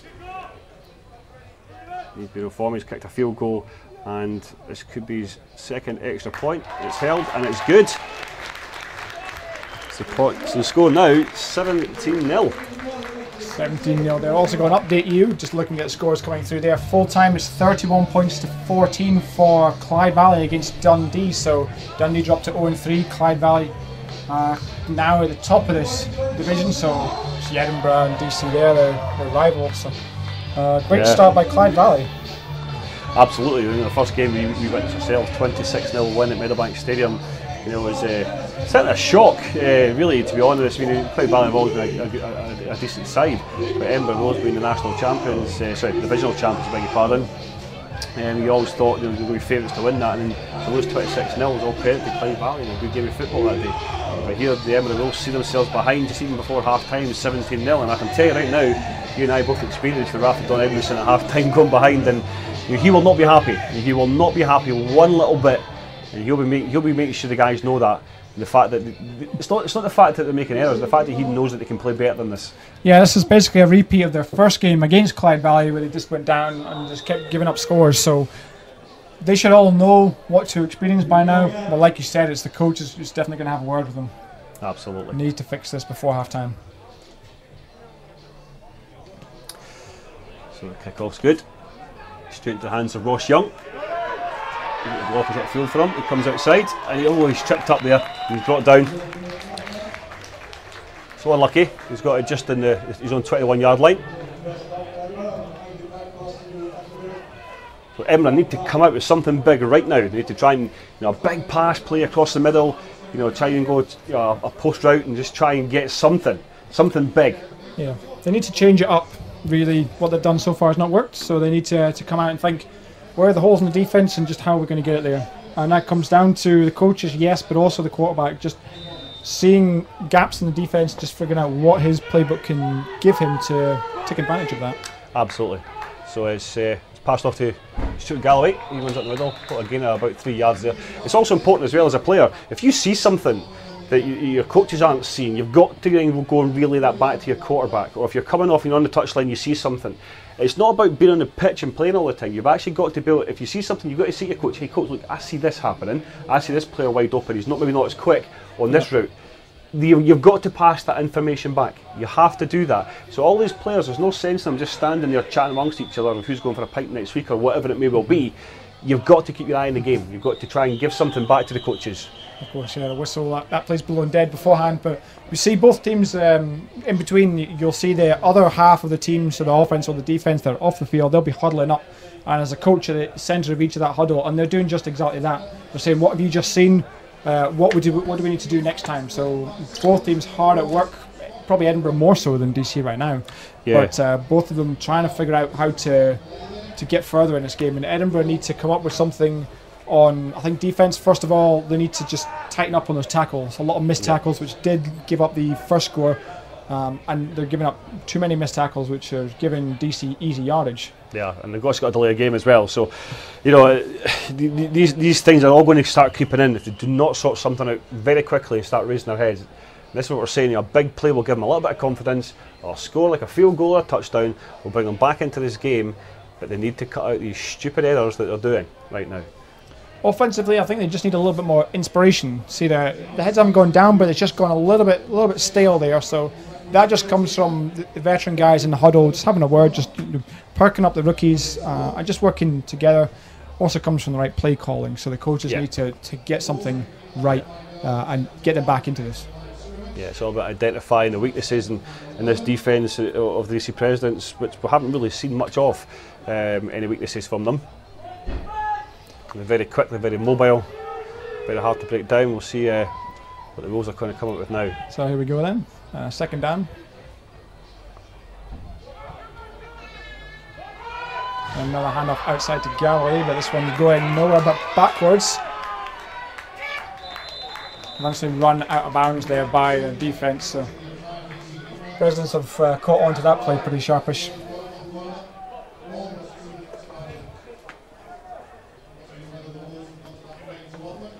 Here we see Coach Ben Johnson down on the sidelines and keeping his guys fired up, so they're suddenly ready to go. So it's like third and 20 for the Wolves now. Really just not getting into this game offensively whatsoever, or defensively, to be fair.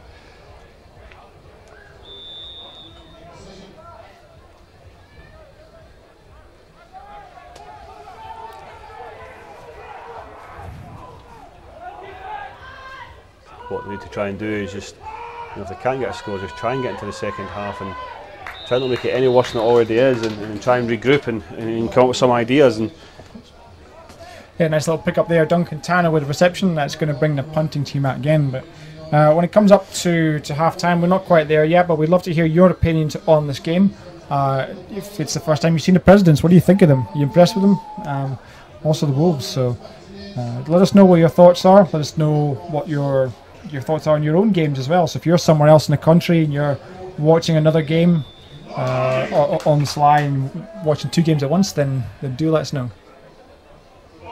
There's Jamie Morrison with the punt for the Wolves. Got a low snap, but he gets it away. Half decent punt in there. Picked up. Picks it up. Breaks that first tackle. That's the confidence in the team there. Ollie Manning, he's kind of took a risk there. Yeah, well, we've seen what risks can happen on punt returns, but he had a little bit more time. Ball rolled straight towards him. I don't think Smith of the Wolves was expecting him to pick that one up. He wasn't, and that's the thing. And you know, he's kind of checked his steps a little bit, and Manning's just obviously picked the ball up and just said, "Well, hey, I'm going for it." And he did, and he got tackled. So you know, they've got the first down now, and good field position as well for the Presidents. Yeah, inside the Wolves half, so really strong for them. We did hear that their kicker managed a 56-yard field goal against Walney Terriers last week, so it's. They might be trying their luck if they can't get the ball moving in the offence. Maybe, and you know what? And if the DC Presidents get further ahead in this game, I can see the coaching staff maybe letting them have a try, see if he can do it again. So it's Pete Rogers. He drops it. He's fumbled it. Let's see who's picked it up. It's a Wolves player on the bottom of the pile there, so we'll wait and see. They think they've got it, and they do. They do have it, yes. He's technically a runner, so he's fumbled it. That's John Young, number 99 there for the Wolves, picks up the fumble, so a nice quick recovery there.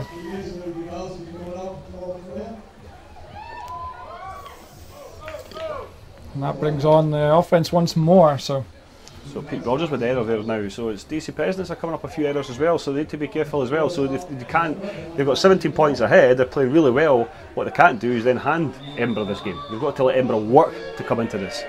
Absolutely. So it's a good position for Edinburgh. They've got the first down now in the 40. And a handoff inside to Wilson, cuts it back. Yeah, to gain a couple of yards. Yep.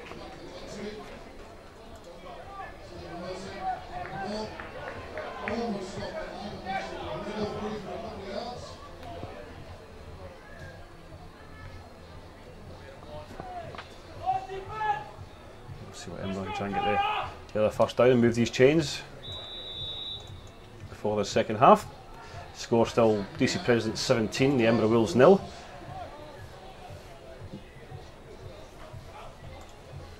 Tim Morrison looking for the pass. Almost intercepted by the Presidents again. The ball intended for Duncan Tanner, the Wolves tight end.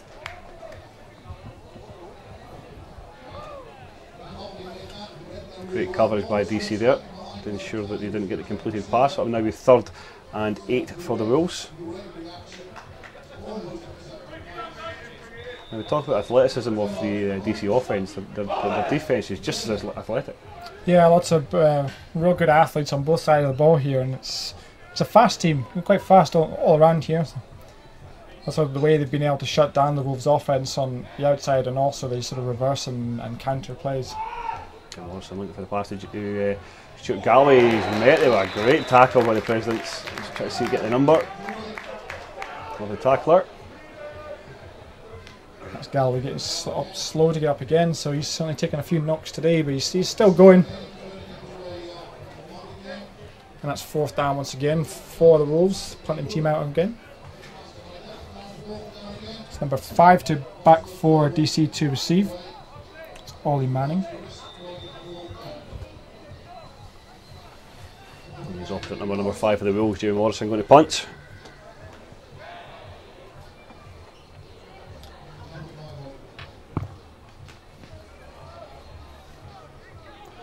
Short punt there. This time he's not going to pick it up. Absolutely and not. the Wolves will let it roll down to the 10-yard line where Presidents will take over. So Stuart, not a particularly high-scoring game so far. I did think there'd be more points in this, but we do still have a half ahead of us. But a nice confident start from the Presidents so far. Absolutely. I mean, they've came out here and both teams got off to actually a decent start, moving the chains quite well. But you know, a couple of unforced errors for the Wolves have kind of handed the game really to DC. But you know, fairness to them, they've executed well, apart from their own fumble just momentarily. The DC Presidents have shown they're a really decent side and a team that have got to be reckoned with within this division. You know, Division 2 North is, it was wide open really at the start of the season. Edinburgh might be the champions, but they've lost a few players, and the President came out here and they've got 17 points in this first half. Nice Bailey keeping himself, rolling out left side and close to where he's actually past the first down, so that's a first down, keeping it himself. And that's a good start from them on this drive. Yeah, so they're swapping up quarterbacks as well, and this is the thing they mentioned to us, before we went on air, is they've got a number of guys that can play quarterback at a competent level. That's always what you want, having guys who are fighting for that position and knowing that you've got backup there. But what's also really good about having multiple quarterbacks is if they've got different skills. One's good passers or good runners, for example. That can be another really important offensive weapon. Hand off inside there. Almost fumbled the ball, but he did hold on to it for a gain of about a yard or two. Yeah, it's Matt Kelly. It wasn't a very good handoff, to be fair, but they managed to get it away. Yeah, so we've seen that having quarterbacks with that running ability, it does kind of, it forces the defense to stay up and honour him, which really opens up play action. Well, that's it. He's a threat to the running after that, and it's something they've got to really concentrate on, which they don't usually want to. Second down and 8. There's a little swing pass left. Incomplete pass. That was intended for Matt Hall on the outside here. Wasn't the best of snaps. It was kind of fumbled a little bit in his hands before he got it off. That's a 2-minute warning to the half. Score here 17 points to 0 to the DC Presidents, who have started off this game extremely well. The Edinburgh Wolves really just been chasing this from the very beginning. Again, unforced errors have kind of cost them a little bit here.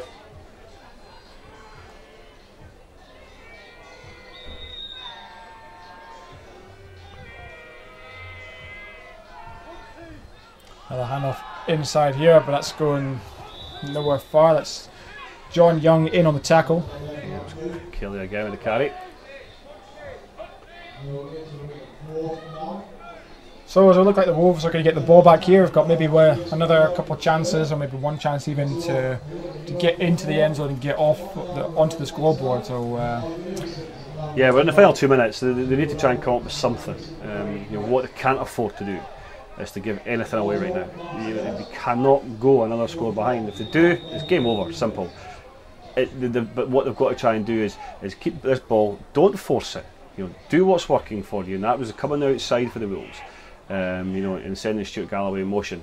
But we'll see what they can do once they get this punt off, see what kind of field position they can get. Now, 94, he is going for the punt eventually. Takes it outside, punts it away. That looks like it's gone out of bounds around about the 25-yard line.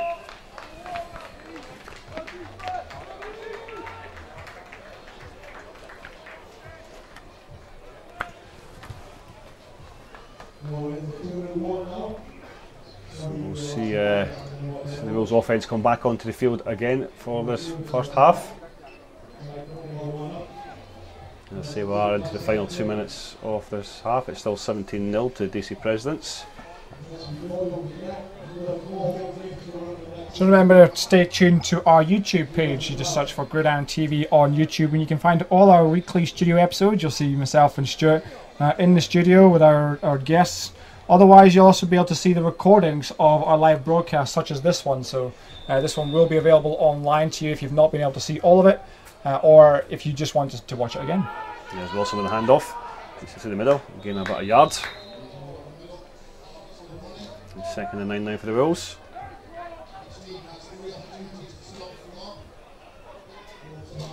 DC, the defence is really good at identifying the run and closing the gaps early. Wilson's just getting no joy there at all through the middle.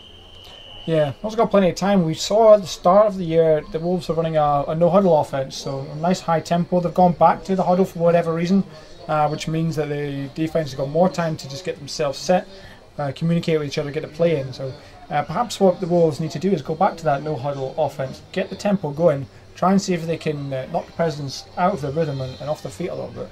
Yeah. But, they need to do something. They need to do something that's going to change this right now. And they've called a time out at the moment just to take a little breather and just make sure that they try and get this last drive and make sure it works and try and get some kind of end product from it. As long as Jamie Morrison keeps focused, doesn't throw in more interceptions, he's thrown 2 today already. He can be doing no more.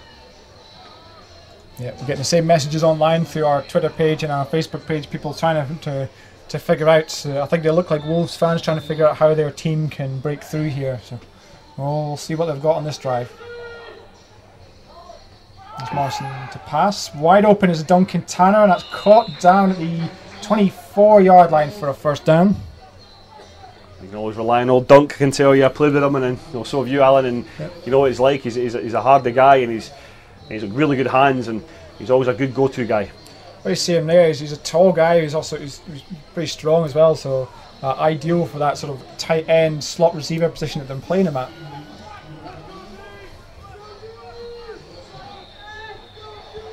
He's lining up on the left side this time. There's another pass.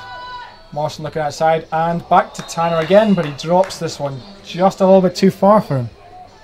Yep, you could have had that. You should have had that. You'll know that as well. And I know Dunk really well. I've known him for years, and he'll be very disappointed in the fact that I was in and out of his hands, and he'll be looking to make amends for that one.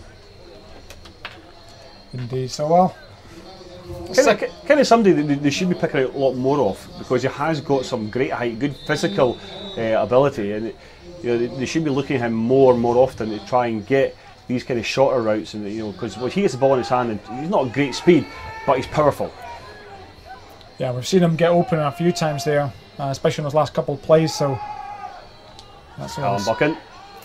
Going to Callum Buchan there, trying to get more yards, but stuffed by the defence. So again, those passes all coming in the same area. Those seams in between the corners and the linebackers there. They found that gap, which I think is where they need to go in these last few plays. Whether it's the likes of Tanner or those inside receivers up on seams and fades, or bringing those outside receivers in on slants and in routes to find those gaps. And if the Presidents are going to give it to them, then they need to take it and just bit by bit drive down the field. Yeah, they do. That's third down now. Yeah, stop and 10 and have that on the DC's 25-yard line. You can try and get a couple of quick receivers down in the corners. Try and get a little touchdown before half time.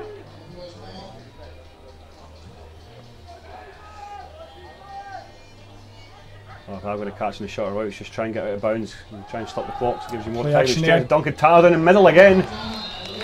Perfect example there. Play action to Smith in the backfield, and then over the top to Tanner. Nice play there by Jamie Morrison. Yep, and Rose very smartly, they've called a timeout. Yeah, that's down. Let's have a look, see where they placed that. That's down at the 9-yard line. My apologies, it's the 6-yard line. Is that a big number there, Alan? Number 10. That's a clue. I may be going to Specsavers after this game today, I think so, yeah. If Specsavers like to sponsor us, then we're welcome to. Anyway, that's going to bring up a great field position for the Wolves for pretty much the first time in the game today. Yeah, I mean, they have been there. This is the second visit to the red zone. They did get picked off in the end zone the last time. So they've got to make sure they don't force it. Well, they're actually going for the field goal by the looks of things. Yeah. So there's an awful lot of time on the clock. Not very long left. So. Kieran Smith, the kicker for the Wolves. Stuart Galloway, the holder. Don Edmondson has come in to add a little bit more protection on the south side of the pack. Very high snap indeed. Smith's going to keep it himself. Throws it over to Duncan Tanner to the corner, and a touchdown. Wolves. What a play! Was that meant, or was it not meant? Well, I don't know. That could be meant. That's a nice play call if that was intentional. If that was intentional, fantastic. Really good bit of inventiveness there. If it was accidental, then props to the kicker there for a nice little dink pass over the middle. Absolutely. As I say, if it's an error. Oh, hold on. Yeah, so that's the extra point. Yeah, sorry. Getting confused now. And if it's an error, great work by Kieran Smith. The little short dump pass there. He found Duncan Tanner, who's been heavily involved in this offensive drive, and as I said to you before, Alan, you need to get him more and more involved. Yep. Oh, and it's happened again. Kieran Smith keeps it, another dump pass into the end zone. Has he got it? Diving catch and 2 points caught, but a flag on the play there. Not sure who caught that, but yeah, well, we certainly think it's intentional now. Yes. 2 plays identical in a row. So the touchdown will stand. Let's see what this flag has been called there. So they're going to call that on the Wolves for those things. Yeah, referee's just having a quick huddle to see what they make of it. But good, brave decision, I think there. Running a trick play, end of the half, driving down towards the goal line. Yeah. What they're calling for the defensive captain. Yep. So this one will go against Edinburgh. We'll just bear with us a moment and we'll find out what the referees are going to call here.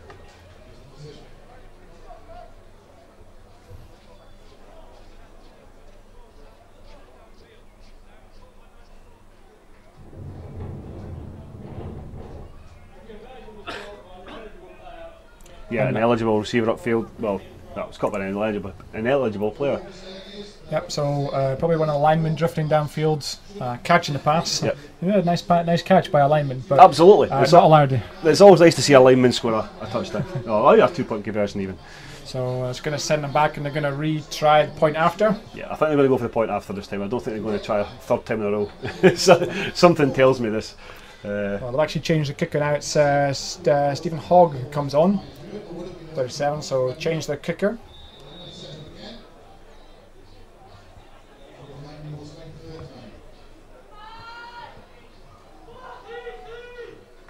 Snap is down, kick is up and blocked. And that's no good, so the score is 17 points to 6 now. A very interesting end to this this half of football, Alan. Yeah, it's an exciting spur, and that's going to. I think it's going to be a boost for Edinburgh. Absolutely, and that's exactly what they needed. And now they're only 11 points behind, and you know, a great bit of inventiveness there. Really, really good, and you know, they've brought their team back into this game now.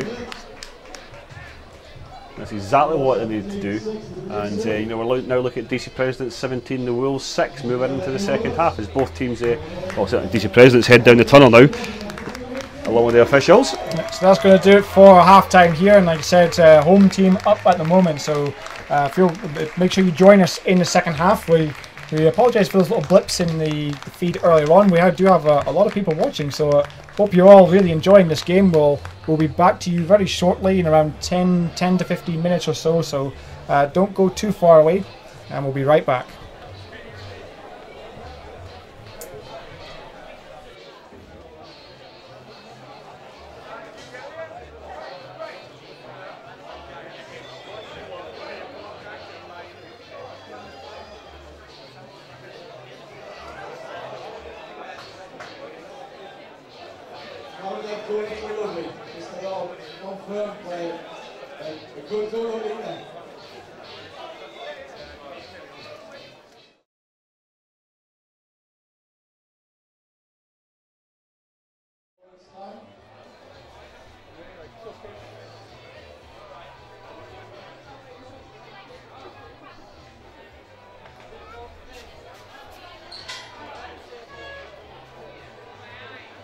Before number 2, we're going to do draws here. We've got some cheerleaders.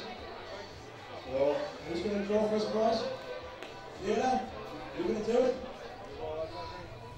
Okay, welcome back here to Durham. We've got the big game between Durham Presidents and the Edinburgh Wolves. The score at the moment is 17-6 to the DC Presidents. And we'll bring you some other scores that we've managed to catch up on from across the league. At the moment, Kent Excels are leading the Maidstone Pumas 44-0. The Manchester Titans are losing 23-0 to Chester Romans. So Chester Romans certainly looking on track to go for their 4th game without conceding. And also the final score from the National Division North today was the Clyde Valley Blackhawks 31, the Dundee Hurricanes 14. So another loss there for Dundee. I'm sure they will not be happy with that and look to turn their season around the next couple of weeks. And also I've heard that Doncaster Mustangs are 13-6 up over the Birmingham Bulls. But we're still waiting for plenty of scores to come through, so if you know of any other scores that we haven't mentioned, please tweet us at GridironTV. And if you are tweeting for other teams, can you please add us into your tweets as well, so we ensure we can read these scores out to everybody who's watching at home. So hopefully you've watched a really good first half here so far, and hopefully we're going to get an even better second half.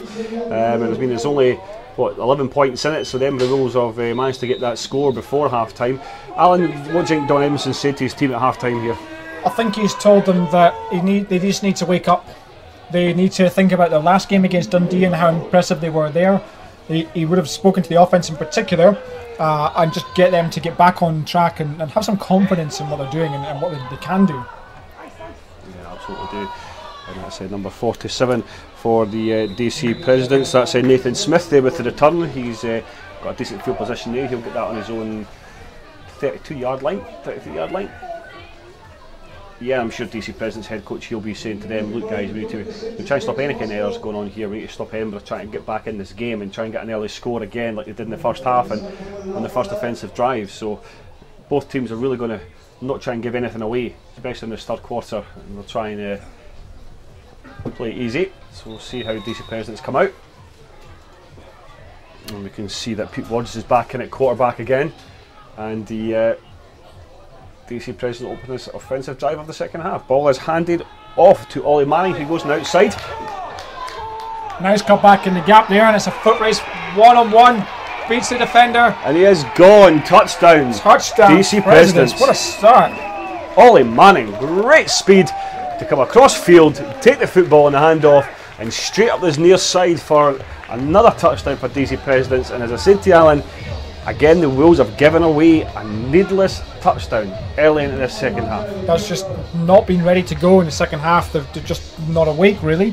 So that's a good play from DC. It was a nice cut up, actually, good blocking from his receivers outside, which gave him that gap to get up the sideline, and a great burst of speed there. It was a foot race with one-on-one with the safety there. He just outran him. So yeah, we've got Danny Bumpkin now taking the extra point now for DC Presidents. We'll take him to 24 points to 6. And it is good. So DC Presidents coming out alive in the second half of football here in Durham. The Wolves have got so much to do to get back into this game now, 20 points behind. Yeah, that's a real shocking start from them, and it's going to do their mentality, their psyche, no good at all. They know they've been down and behind in this game already. The worst thing that could have happened to them is to have that happen again, and it's just, in their minds, they need to make sure it's not just a repeat of the first half, but they just go, it's time to act now.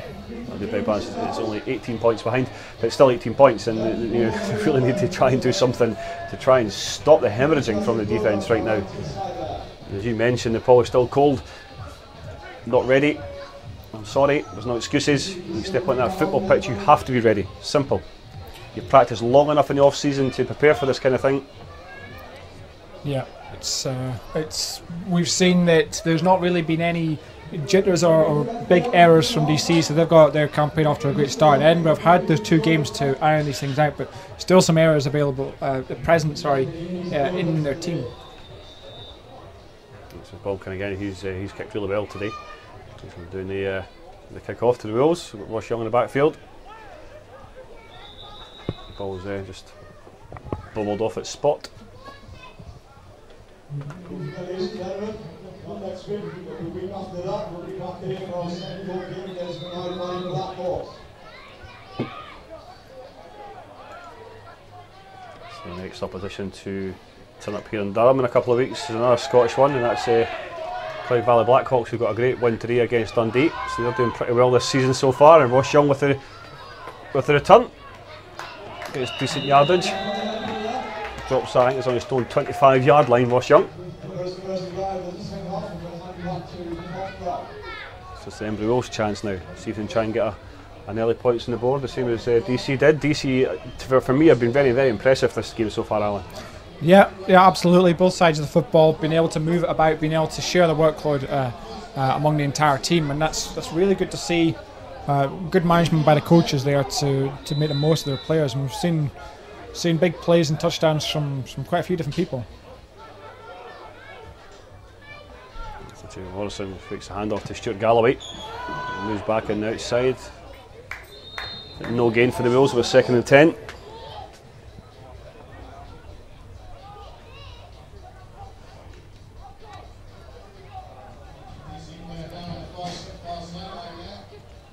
Stuart Galloway's going back in the huddle, holding his ribs. He maybe had a bit of a sore one.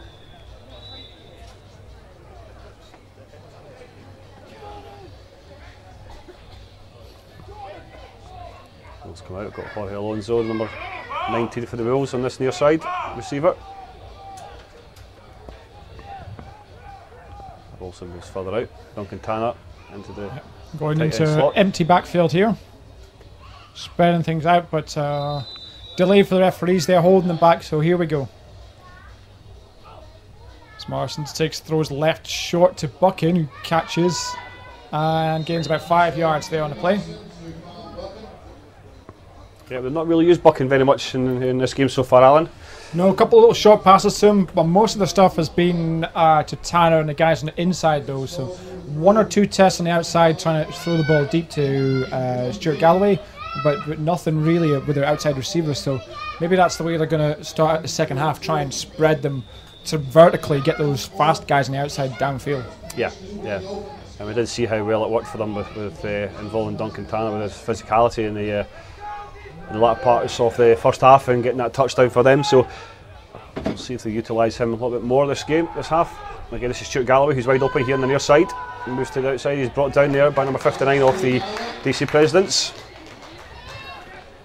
Again, defence catching up very well indeed. That was number 59, Daniel Westmoreland, with the tackle on Stuart Galloway.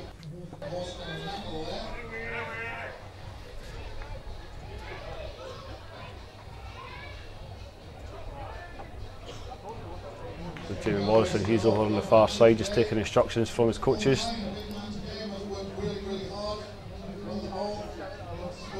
Andrew McIver just giving him last minute instructions to Stuart Galloway and to Jamie Morrison. They better hurry up or they will get a delay in game. Stuart Galloway coming off, I think he's a little bit injured, he was holding his ribs just moments ago. He has had a few hard hits. He has had a lot of carries of the football in this game so far, so he's taken a few knocks. The Wolves really need to hurry this up. 4th down and 1. So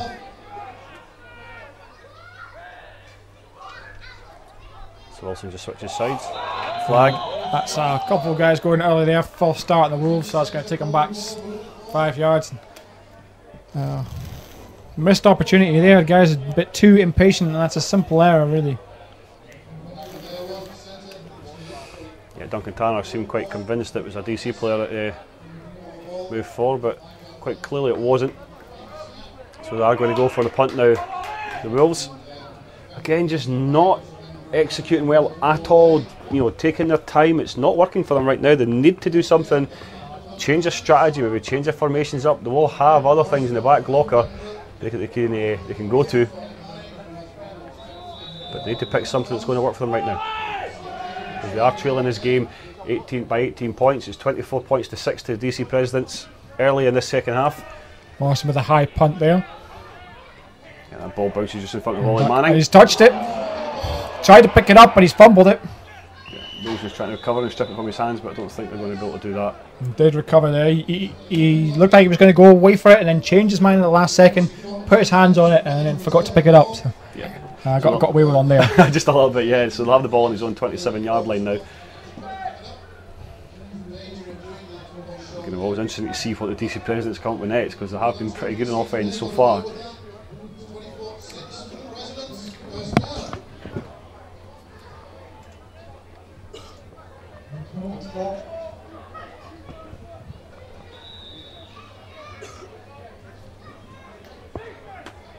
So it's Pete Rogers who's leading this offence, leading them very effectively now. He brings Manning in motion, fakes a handoff, 2 players bump into each other, QB scrambles, he's brought down in the backfield. So he made the tackle. It was number 43 for the Edinburgh Wolves, that was the J.K. Wosu. Great pressure brought by the Wolves defence there, just need to do more of that.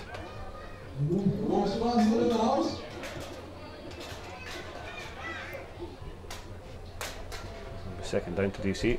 The referees are now walking across to the Wolves touchline to head coach Don Edmondson. Having a few words about something, and Don's obviously not happy about it. I know what he's like. He does like to speak to the referees and try and find out what's going on and try and sort a few situations out. There's something he's not quite happy about, but he is a very respectful individual. Just delaying this game a little bit at the moment. As I said before, it's 24 points to 6 to DC Presidents, and really taking a grip of this game now, Alan. Yeah, they've kept the momentum going from the first half, making sure they don't really give away any big plays or big mistakes, and all they need to do is just keep going with that, keep rotating their guys in, plenty of depth like we mentioned, and they should start to wear out the Wolves. You're having to work harder and harder to try and come up, not just to compete, but to bring back this big deficit.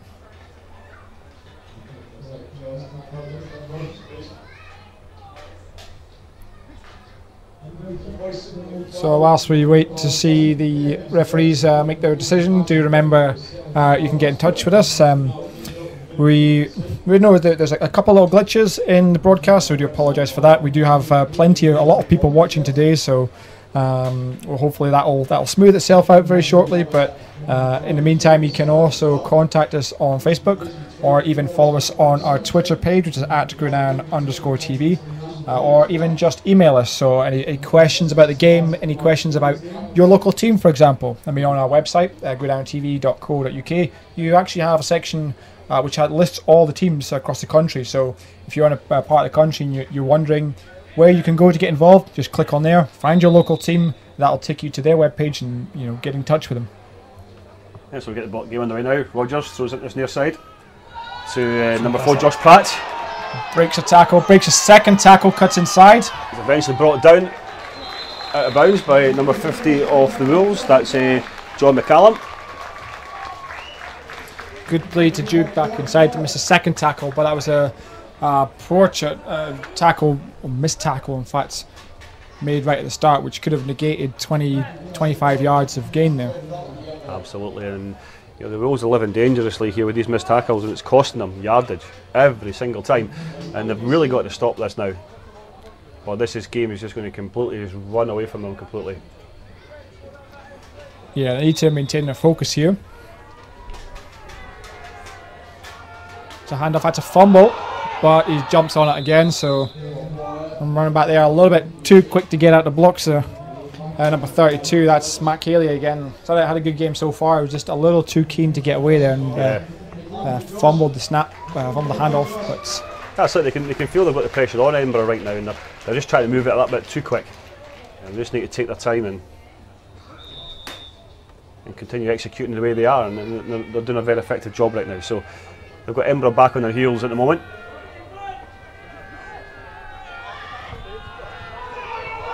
To Manning on the outside. Again, another missed tackle, and eventually he's put out of bounds by the Edinburgh Wolves defence, number 45, Salamed. Again, another 2 missed tackles by the Edinburgh Wolves, and it's just short of the first down for DC Presidents. It's going to be third and 1 for them now. They're almost into the Wolves 20.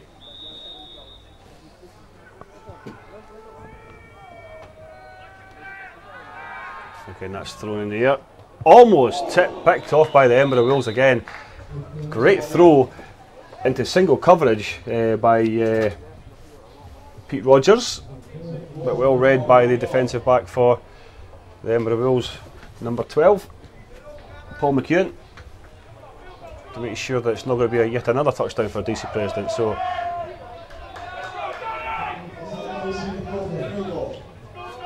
it looks like DC President are going for this field goal now. We did mention that the number 84 for DC, he can kick from certainly a considerable distance. Now this is back now on the Wolves 30-yard line. So that's Danny Bumpkin. Snap is good, almost blocked, but it did get away. It's gone way too wide, wide. And that one drifts wide, so no good. Pressure up front by the Wolves. But the score remains the same. Actually, it looks like Ben Winston there's took a knock to his leg, maybe, so hobbling off, taking his time. Yeah, it's a good pressure there by the Wolves defence, just making sure that they don't go any further behind. The 18-point game. Yeah, I mentioned all about playing and things like that and finding teams. It's also vitally important that we've witnessed the last 2 days we've been here is the volunteers who come down and prepare the stadium, for instance, and put all their hard work in to ensure that it's ready for for a great game of football. So, you know, teams need volunteers as well as players and coaches. Very, very important part of the team. Yeah, so many people involved, whether it's they're good at management, whether they're good at moving equipment or talking to venues and sponsors. There's sort of a place for everybody in the clubs like these to help it all grow. And you do notice it in the organisations that have this kind of support, that everything just seems to run very smoothly. It takes the pressure and the stress off of the management teams or even the head coaches, that they don't have to deal with these kind of things. So again, they can then focus on coaching the guys and getting them ready for on the field. Absolutely, yeah. And there's a lot of coaches out there who do a lot of the game preparation. It takes their time away from the team. So Wolves now on the offensive again. We've got second down. Morrison again fakes a hand off to Stuart Galloway, throws it in the air looking for Duncan Tanner, but he's blocked in the back. It looked like a bit of a pass interference, but it's not being given. Oh, the late flag here now on the far side. That could be pass interference on number 19 of the DC Presidents on Duncan Tanner.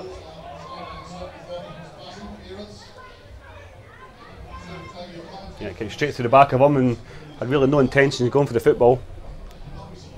No, plays like that you need to really avoid if you're going to stay in this. So if he was just huddling up, just making sure that they got it correct and who it's on and what the penalty is.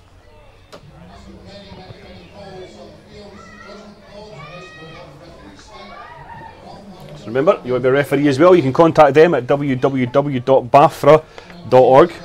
Again, no playing experience is necessary, but you know, you certainly can get down and take the classes. Well, that flag's going to be called off now, ruling the catch is uncatchable. So uncatchable. I thought the ball was within the vicinity of the receivers. So, well, there you go. The referees haven't called it. Let us know what you think. I personally thought it was a pass interference, but there you go. The referees thought otherwise. That's why I'm standing in the commentary booth and I'm not on the field. Perhaps you can go through those BAFRA classes yourself. No. Too much work on with this, Alan. So we've got third down and long for the Wolves. Morrison still in a quarterback. Hand off on the counter. There's Wilson for a gain of about a yard or so. So it's going to bring out the punting team again. Just got no penetration at all here, the Wolves offence. I know they lost James Foster, who was their starting running back last year, along with Sam Kemp as well, who were two great speed running backs, very powerful as well. And they've lost both of them, as well as their starting QB and Scott Hackett. And you know, it's certainly something that they've kind of lost this season as a running game, really. You know, Wilson's coming on, he's trying to do the best he can, but you know, last year with James Foster, and he was instrumental with the Wolves getting to the playoffs. Sure, but like I said, that Steve Wilson has had a good game last week, so he'll be one of the future guys for the club. And a flag thrown on this near side, a little bit of afters from two of the guys, a Wolves guy and a DC. We'll see who it goes against. A little bit of tempers flaring up there.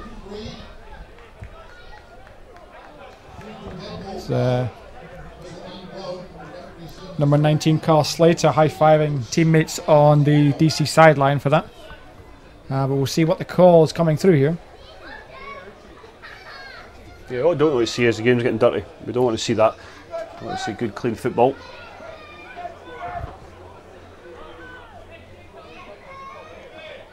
There's a good call on Edinburgh by the looks of things. Yeah, just trying to work things out. For those who are not already aware of the sport or involved with the sport, it can seem quite alien. You know, there's so many different things going on. We always hear it's stop and start, but plenty of things to consider in terms of the rules of the game. And you're right, that did go against Edinburgh for forced a foul. So it's going to give DC really, really good field position there. Inside the Wolves' 30-yard line. The way I see it right now, Alan, it's not DC Presidents that's beating the Edinburgh Wolves right now, it's really Edinburgh Wolves beating themselves in a lot of cases. Just really losing their discipline indeed right now.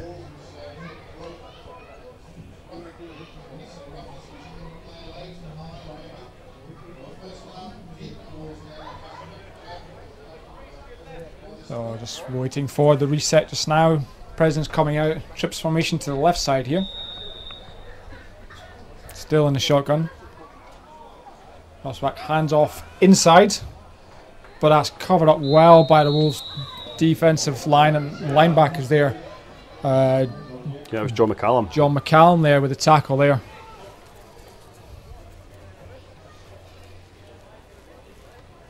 So that's good, but the Wolves need to really maintain this and put together a series of good plays like that to stop DC's momentum here.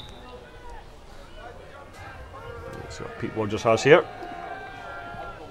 Dropping back again, now throwing deep to the left side. Incomplete there, intended for number 88. Great defensive play there by Paul McHugh and the Edinburgh Wolves, just trying to get his fingertips on that so it wasn't going to be another touchdown. He's keeping his eye on the football, making sure he gets higher than the wide receiver. And the receiver knows that as well. He knows that he had every opportunity to catch that football, but he didn't. So it's now 3rd and 10 for DC Presidents.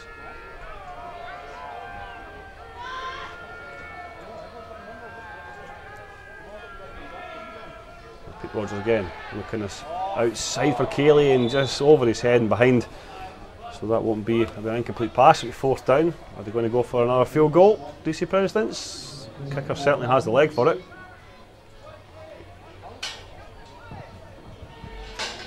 Well, this is going to be a measure of their confidence and how they're feeling on the field.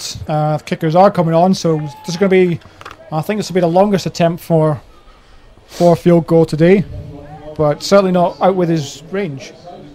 No, absolutely not. He's just going straight for the punt, I'll be honest.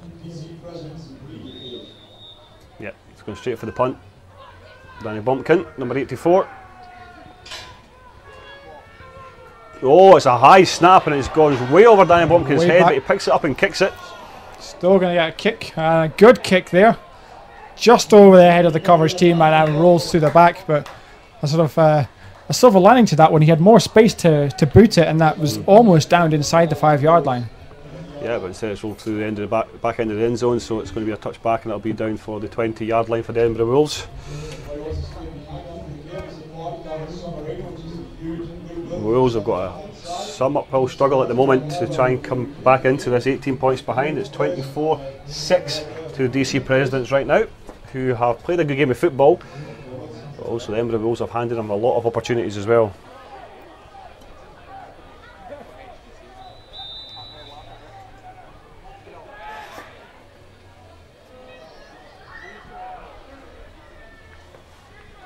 So here we go again, Morrison keeping it here. Straight up the middle with that.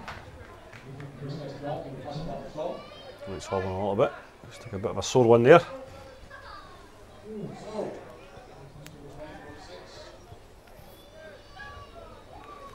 he comes over to the Wolves touchline, gets some instruction from a offensive coordinator for the Wolves, Andy McIver.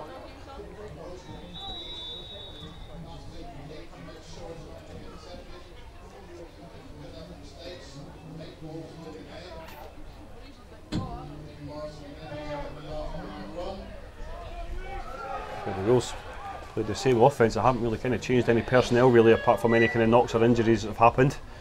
They've stuck with the same receiving unit. Jim Morrison looking through the middle for Duncan Tanner, big tight end. He looks like he's caught that. Could be a 1st down. No, it's dropped. That was almost intercepted as well. A real tight window for him to try and fit that one in there. Almost made it, but good coverage by the Presidents there, and that one falls incomplete. And you see DC have recognised Duncan Tanner as one of the main threats in the receiving unit. 3 players on top of him there. Make sure he doesn't complete that for the 1st down. That's going to be up 3rd down. 3rd down and 8.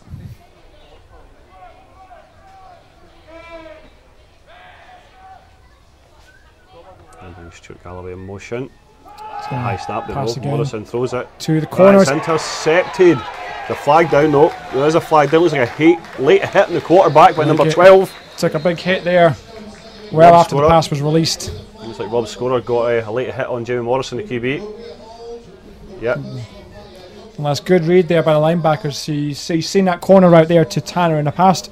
Read it again, stepped in front of it this time. Yeah, but still a Wolves ball though, due to the penalty.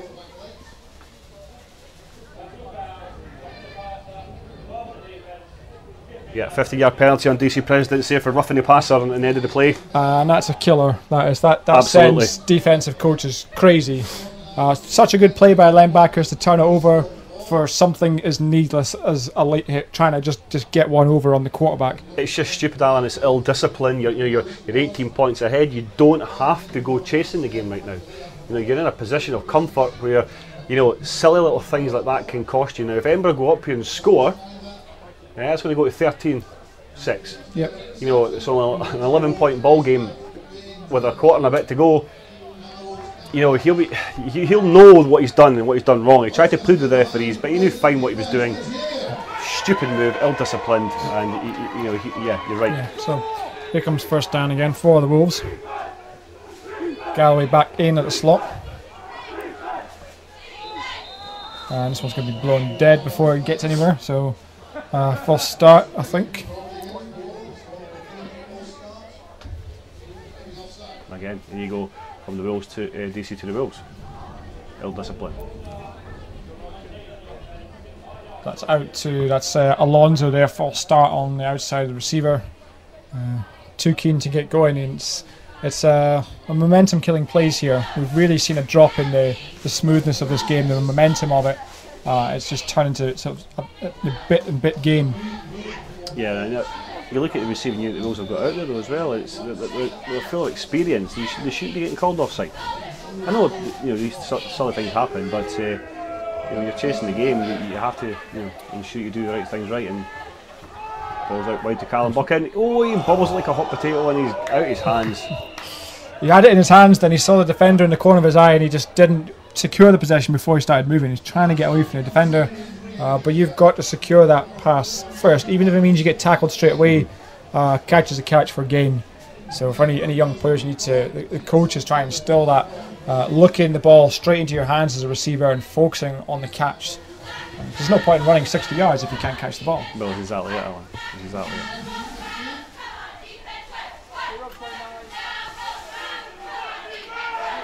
Second and long. First down. He passes it off to Wilson. He gets a gain of probably about 2 yards. That's good to gain most of that early penalty back, but still the same level of momentum that the Wolves have not had any change in the second half or any spike. So still trying to work out how to get through this President's defence, and they're running out of time. We're just getting the score results coming in at the moment, and we're still hearing it saying 0-0 between Glasgow and the Gateshead Senators. It's at half time, so that's an interesting one there. Two physical teams. Morrison takes this one now, looks to throw to the right side to Tanner again. Intercepted there, number 18. He's still following his blocks, breaks a few tackles, still on his feet, working towards the end zone and down inside the 10-yard line. That's Robbie Brumpton with the pick and the return. Got a flag down at halfway though, so this could be a hold against the Presidents, but what a great return there. Wolves trying to force this ball into Tanner more and more often in these seam routes, and the Presidents just sitting waiting for them. They've seen what they're doing, and yeah, they're just taking advantage.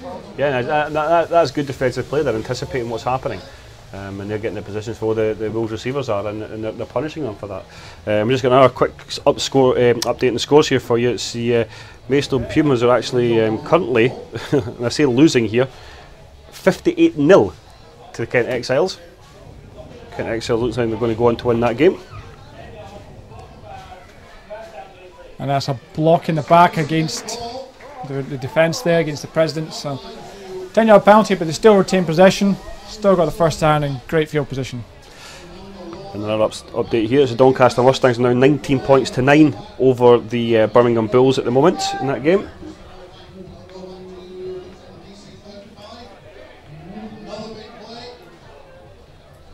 So make sure you can tweet us at GridironTV or Gridiron_TV, and we hear the Chester Romans are now 23 points to 8, so their clean record of 3 games of not conceding is actually gone now, so it's 23 points to 8 to the Chester Romans as well.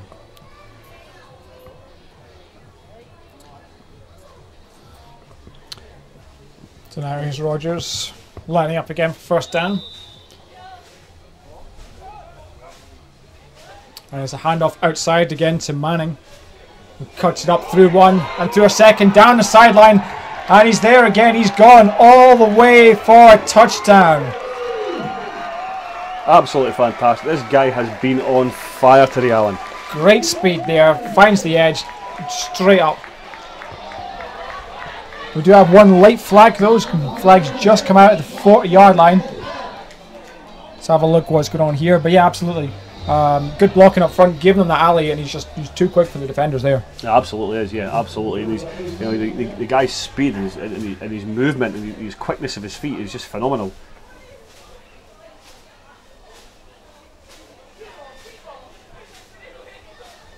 This penalty is going to go against Edinburgh.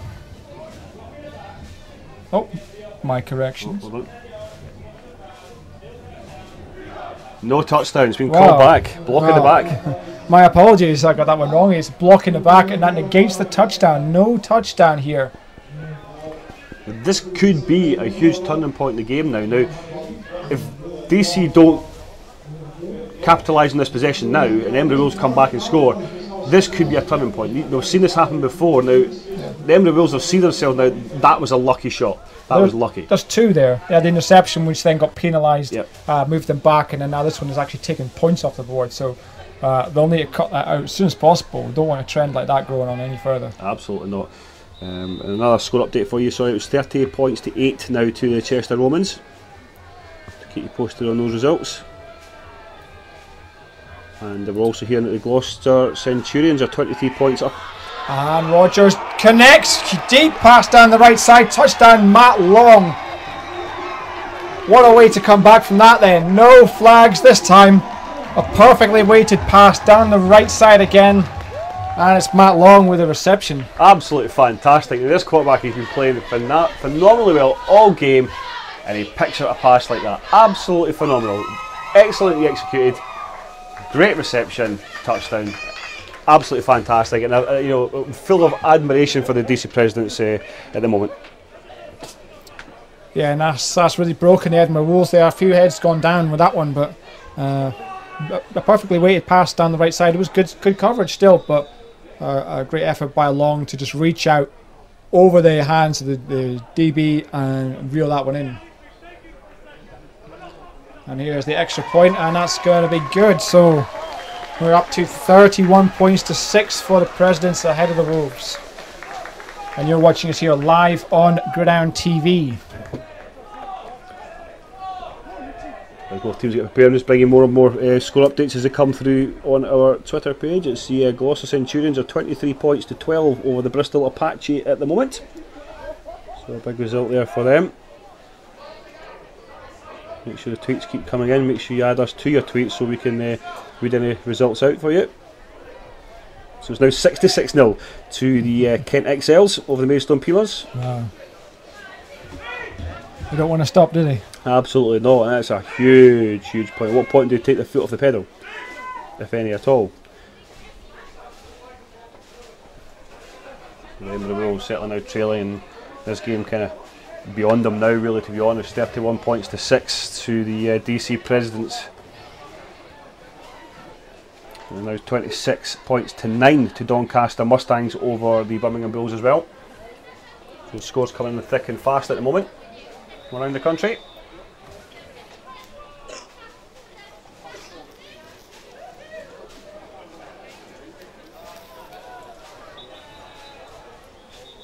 So you can send us your predictions in to think what the final score is going to be here in Durham. It's certainly there's not going to be. I don't think. Well, I think there's going to be more scoring. Let's be honest. I mean, the Wolves are shooting themselves in the foot a little bit. DC Preston are playing fantastically well. A lot of football to be played yet. Another deep kickoff there, and into the end zone for a touchback.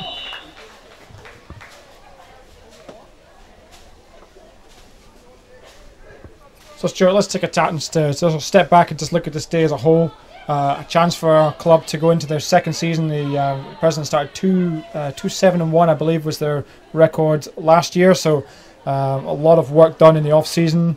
we have heard a lot of stories as well about other teams really developing themselves in the off-season. So it's been a time of change for quite a number of teams, and a chance for them to actually bring a lot more professionalism into what they do, which is great for the sport as a whole. Absolutely, and I'm full of respect. It's the first time I've ever visited Durham DC Presidents, and I'm going to walk away today with full admiration for not only the team playing on the pitch, but also the background staff. And now here comes a reverse from Edinburgh, and it's Galloway up the left side. He's got the first down and more, so another trick play there.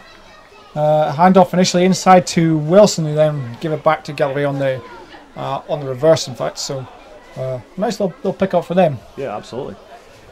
Yeah, you just go back to the Presidents. We walk away today, and we saw what they were doing last night when we arrived, and they kindly invited us down to do this game today, and supplied us with accommodation as well, which was absolutely nice of them for their hospitality. But just such lovely people with such great vision as well for a football club. Yeah, it's great to work alongside people like that who can bring us in. We do work hard to bring you this live coverage on our shows each week, and great to partner with a team like that. And that pass intended for Buck in there, but good coverage there with number 19 to break up the play. Carl Slater in on that.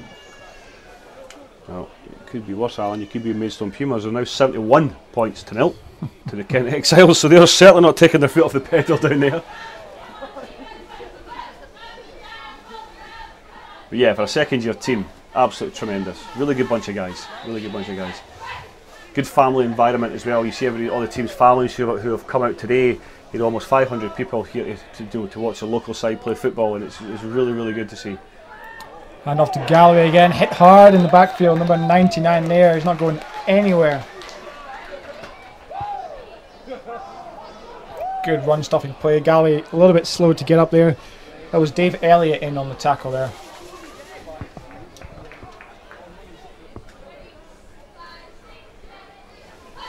So Wolves slow back to the huddle, so you can see they're running out of something, whether it's running out of ideas, running out of steam. Not the same team that we've seen previously. No, absolutely not. And it's just like the bodies are there, but they've actually just not turned up. On the flip side, the President's still going strong, still heads up. And now Morrison aiming down, left sideline intended for Buchan, but thrown short and incomplete. So here comes the punt unit again. Yeah, it's certainly interesting, and some of these scores coming out of other games as well. We see Doncaster Mustangs are continuing their challenge for the title. They're doing really well just now with the Birmingham Bulls. There's some really good results coming in thick and fast. Make sure you keep us posted. We still hear Glasgow still 0-0 with the Gateshead Senators. Another game that is in this division, and the earlier game in this division as well was the Clyde Valley Blackhawks, and their astounding victory over Dundee. It was 31 points to 14. Very similar scoreline towards what it was last week when Edinburgh played them. And Morrison with a punt. That was going to roll down to inside the 40-yard line, down at the 36, 37 yards. So here comes the President's offense once again.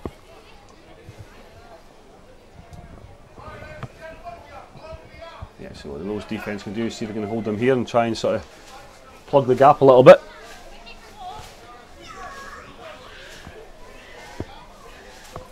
I think it's really down to damage limitation at the moment, Alan. I mean, it's still a long way to come back for any team at the moment, and I think damage limitation is key here. And I think they'll take this away, and they'll go and review the film over the next few days of coaches, and they'll certainly implement a few things within practice to try and make sure this doesn't happen again. And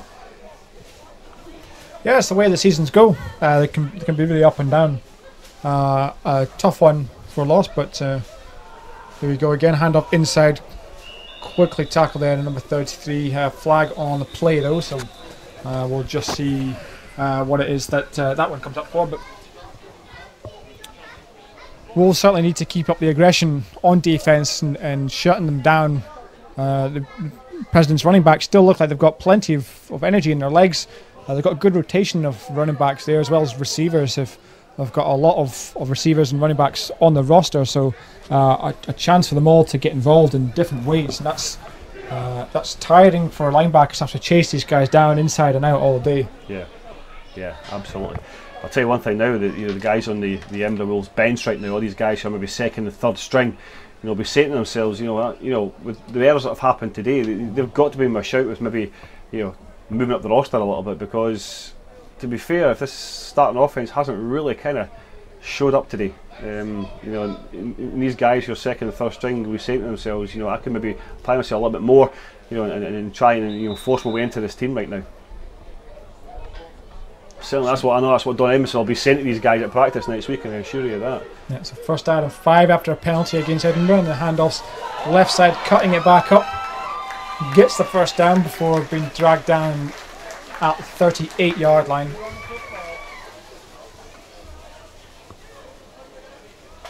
So good play there by the offence. Still picking out these gaps in the Wolves defence.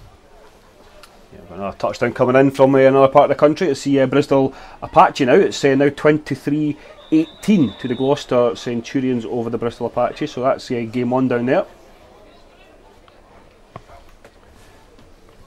DC President have got the ball now, thrown out wide. Yeah, right side. There, beats another tackle. And down inside the 10-yard line. Nice catch and run there. Very fluent. That's under 82. Really nice pick up there. A good tackle by George Leslie as well for the Edinburgh Wolves, making sure he doesn't go down for another touchdown and pushes him out of bounds. Jonathan Wilkes there on the catch and run, and President's looking to go again fairly quickly. Receivers already lined up, but that's going to do it for the third quarter. So as we head into the fourth quarter, President's still commanding and dominating this game at home as they open up to their home crowd. Only 1 quarter to go here live on GridironTV. Yeah, I'd like to thank you all for coming out and watching this game today. It's always a privilege to have you tuning in. Yeah, it's great. I mean, the amount of work that we do in travelling on the road. We were here yesterday. We do try and plan these things all through the week, and it's great to have guys watching and your feedback. Obviously, this is something that we pride ourselves on, and being able to bring you this live coverage of the UK leagues and try and get as many games in as possible. But I'm always pleased to have your guys' support in whatever form that is. Absolutely is, and we put a lot of effort and time from our.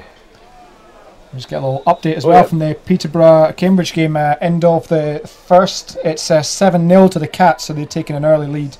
The Cambridge Catch. That game obviously taking place in memory of Coach Bob Shaw, who died just last night. He had a long illness, and he coached both sides, and it's certainly a shame to see someone of his stature in the game pass away, and our respect goes out to the teams and to his family as well. DC Presidents there, they're now second and goal, and that's on the Wolves' 6-yard line.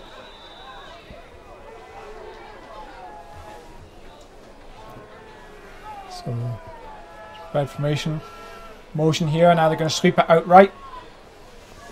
Beats off one tackle, trying to cut back inside, and just short, maybe 1 or 2 yards short there. Yeah, it's looked like it was Connor Evans there for the Edinburgh Wolves, just making sure he didn't get a touchdown, Kelly. So it's a couple of yards to go. It's second and it's third and goal with 2 yards to the touchdown, and it's looking very squeaky for the Wolves defence. Can they hold this line? Yeah, they've done this plenty of times today. Can they do it once more? Takes a snap, tries to keep it himself, fumbles it, ball still loose on the ground, and Edinburgh recover. John Young with the recovery. A little bobble there on the snap, but Edinburgh get out of that one. You have someone down on the ground, one slow to get up, 43 edge at GK. But good play, good turnover for Edinburgh. Absolutely, Keeps them in. Yeah, absolutely. We'll bring a couple of score updates. 71-0 to Kent now, so they're still going strong. It's Doncaster leading 19 points to 9 against the Birmingham Bulls, so good, confident lead there. Actually, you're correct. That another update just come through. 26-9, so 26-9 to the Mustangs over the Bulls. So going even further ahead. Yeah, well, the weather's just opened up here in Durham as well. The rain's lashing down here. It's kind of gusty as well, so the conditions worsening. And so is the scoreline for the Edinburgh Wolves. They're losing still. It's 31-6 to the DC Presidents in this Division 2 North game. Well, sorry, the National Division North, beg your pardon. Divisions, actually. Yep, 31 points to 6 over the current reigning champions as well. So, this is a huge scalp for the DC Presidents. Yeah, we've seen a lot of change, not just in league structure, but also in team structure. Guys losing key players, bringing in young guys, so a real new time for these teams, and almost creates a level playing field. We're not entirely sure how good each teams are this year. Yep. Hand off inside to Wilson, but that one's stuffed. Big number 70 jumping on the pile there at the end. I'm sorry, I don't want him jumping on me. David Cairns making up about half of the quantity of the pile there. Absolutely. Yeah, and also another thing as well, let us know your thoughts on the announcement of Brit Bowl this year, 5th of October, John Charles Stadium. Please tweet us at Gridiron_TV and give us your thoughts on what you think of the date and what you think of the location as well. Yeah, good, bad, you let us know. I think it's a really good stadium. We were just there recently for the university finals. Had a good turnout there. Sad to see the demise of Don Valley and Sheffield's, but I'm sure we'll get plenty of people down. It's going to be another big one. Yeah, absolutely. So Jamie Watson takes a snap, throws that out to Wilson. He's got room to run. Just delays his run a little bit just to get he's tackled again. 3 players. Big good job there by number 9 there to just hold on. He was trying to break free, but he just couldn't get out of the reach of Alex McPeak there. Yeah, I think everybody talks about Don Valley Stadium, Alan. But the problem is, Brit Bowl isn't getting the crowns in. It's not attracting the crowds for whatever reason. You put it down to market in the league or whatever you want to put it down to. It's kind of lost within a stadium that side. I think John Charles Stadium, we've been to a couple of times, is a fantastic community stadium. It's central within the country as well, and it holds a good couple of thousand spectators and excellent facilities also. Yeah, we know there was plenty of people tuning in from around the world for our broadcast last year, so a lot of love for British football, and it's growing more and more this year, so it was a great atmosphere to be there, so something to attend. And here's Galloway on the end around again, picking up a couple of yards there. But certainly when you go to these events, you see all the different jerseys from all the different teams, and it highlights the sort of general team spirit across the whole football in the UK. So guys that are normally rivals, maybe even Presidents and Wolves sitting next to each other if they don't make it to the finals themselves, cheering on and having a good time. And this is it as well. At the end of the day, this game's been played in very good spirits as well. It's been a lot of good tackles. To be fair, a lot of errors, but I think generally in regards to the spirit of the game, it's been played extremely well. These players are coming off. Edinburgh will be hurting. They've got a long journey up the road for 3 hours. Looking to go there to Wilson. Overthrows him. That's incomplete there. There you go. Tough journey home there. Yeah, there's nothing worse than losing a game and having to travel a long distance home. It hurts. It really does hurt. But I know these guys really well, and I know they'll be kicking themselves for this result today, and they'll go away and they'll work on the next game though, and they'll put this behind them. There's nothing you can do now, just limitation. Maybe try and get a touchdown back and try and make it look a little bit more respectable.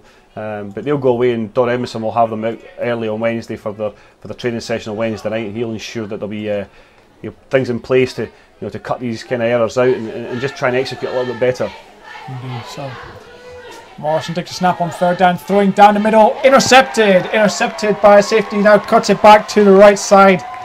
Tackled by Wilson, that's number 48, excuse me. Daniel Hopley jumped right in front of that one. Yeah, that's Jerry Warson's 3rd interception of the game as well. 3rd or 4th interception, actually, I think I've lost count. He's kind of forcing these passes where there's good coverage, and you shouldn't really be doing that. You should be maybe trying to look for it, and if it's not on, throw it away. Simple. Throw it away. Take the loss of down, and you still retain the football. Yeah. But he's still a young guy as well. I mean, he's still learning. Jamie Morrison. He's a good kid.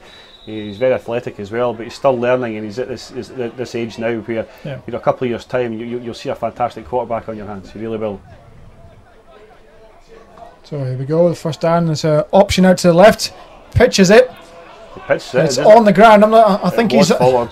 It was that a forward one? I think the running back thought it was dead.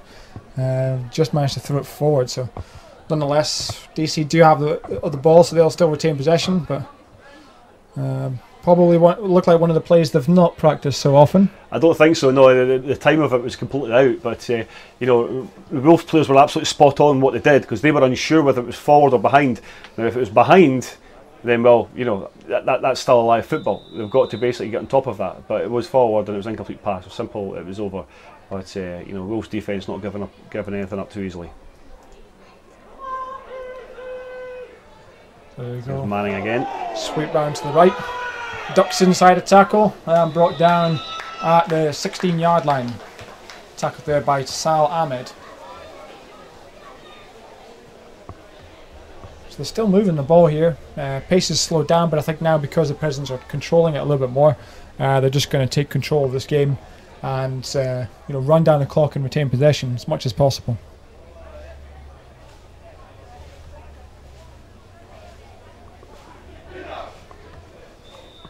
So that brings up 3rd down and 5. And this one's blown dead before it begins. So, Wolves lineman there a little bit jumpy there. Yeah, so we're deep into this 4th quarter and the score still DC Presidents 31, the Edinburgh Wolves 6. Edinburgh Wolves getting that touchdown just at the end of the first half. Yeah, it looks like there's been a touchdown in the Chester Romans game. It's now Chester Romans 30, the Manchester Titans 14, but then the big score of the day is the Kent Exiles against Maidstone Pumas. Kent Exiles are now 80 points up over the Maidstone Pumas. Yes, that's right, you heard me, 80-0 to the Kent Exiles. Wow, that's some unbelievable scoreline there. It's just phenomenal. I mean, at what point do they say enough's enough? Maybe send in the 2nd, 3rd string guys to get. Well, you would hope their 3rd strings are in right now. Well, if they are, you can imagine being a 3rd string guy. And how am I not getting on the field right now? We're 80 points up. The thing is, it could be 3rd string that are scoring these points right now. Quite possibly. If that's the case, then I tell you what, Kent Exiles are going to be a team to watch. I'll tell you. Yeah, so a good solid running there by Matt Cayley for a pickup of a couple. But that's a good time if you're 3rd, even 4th string to get on the pitch and show the coaches what you're made of. It is, absolutely. You see DC Princeton are just trying to swap up some guys here and there as well. You know, they know they've got this game won. It's not completely dead in the water yet, but you know, they will start sticking more and more guys in, and you know, just give them reps and give them sort of game time experience, which is going to be absolutely vital, because you come latter part of the season where your veterans are tired, they're sore and they're injured. You need to have these guys who are prepared to step in. And drop backs throws over the middle. Incomplete, good coverage there by Bart, number 13. Yep, Patrick Bart. So President still trying to open things up.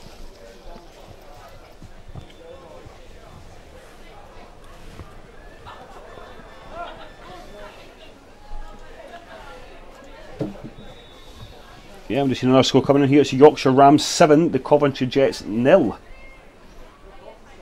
So a low scoring game in comparison.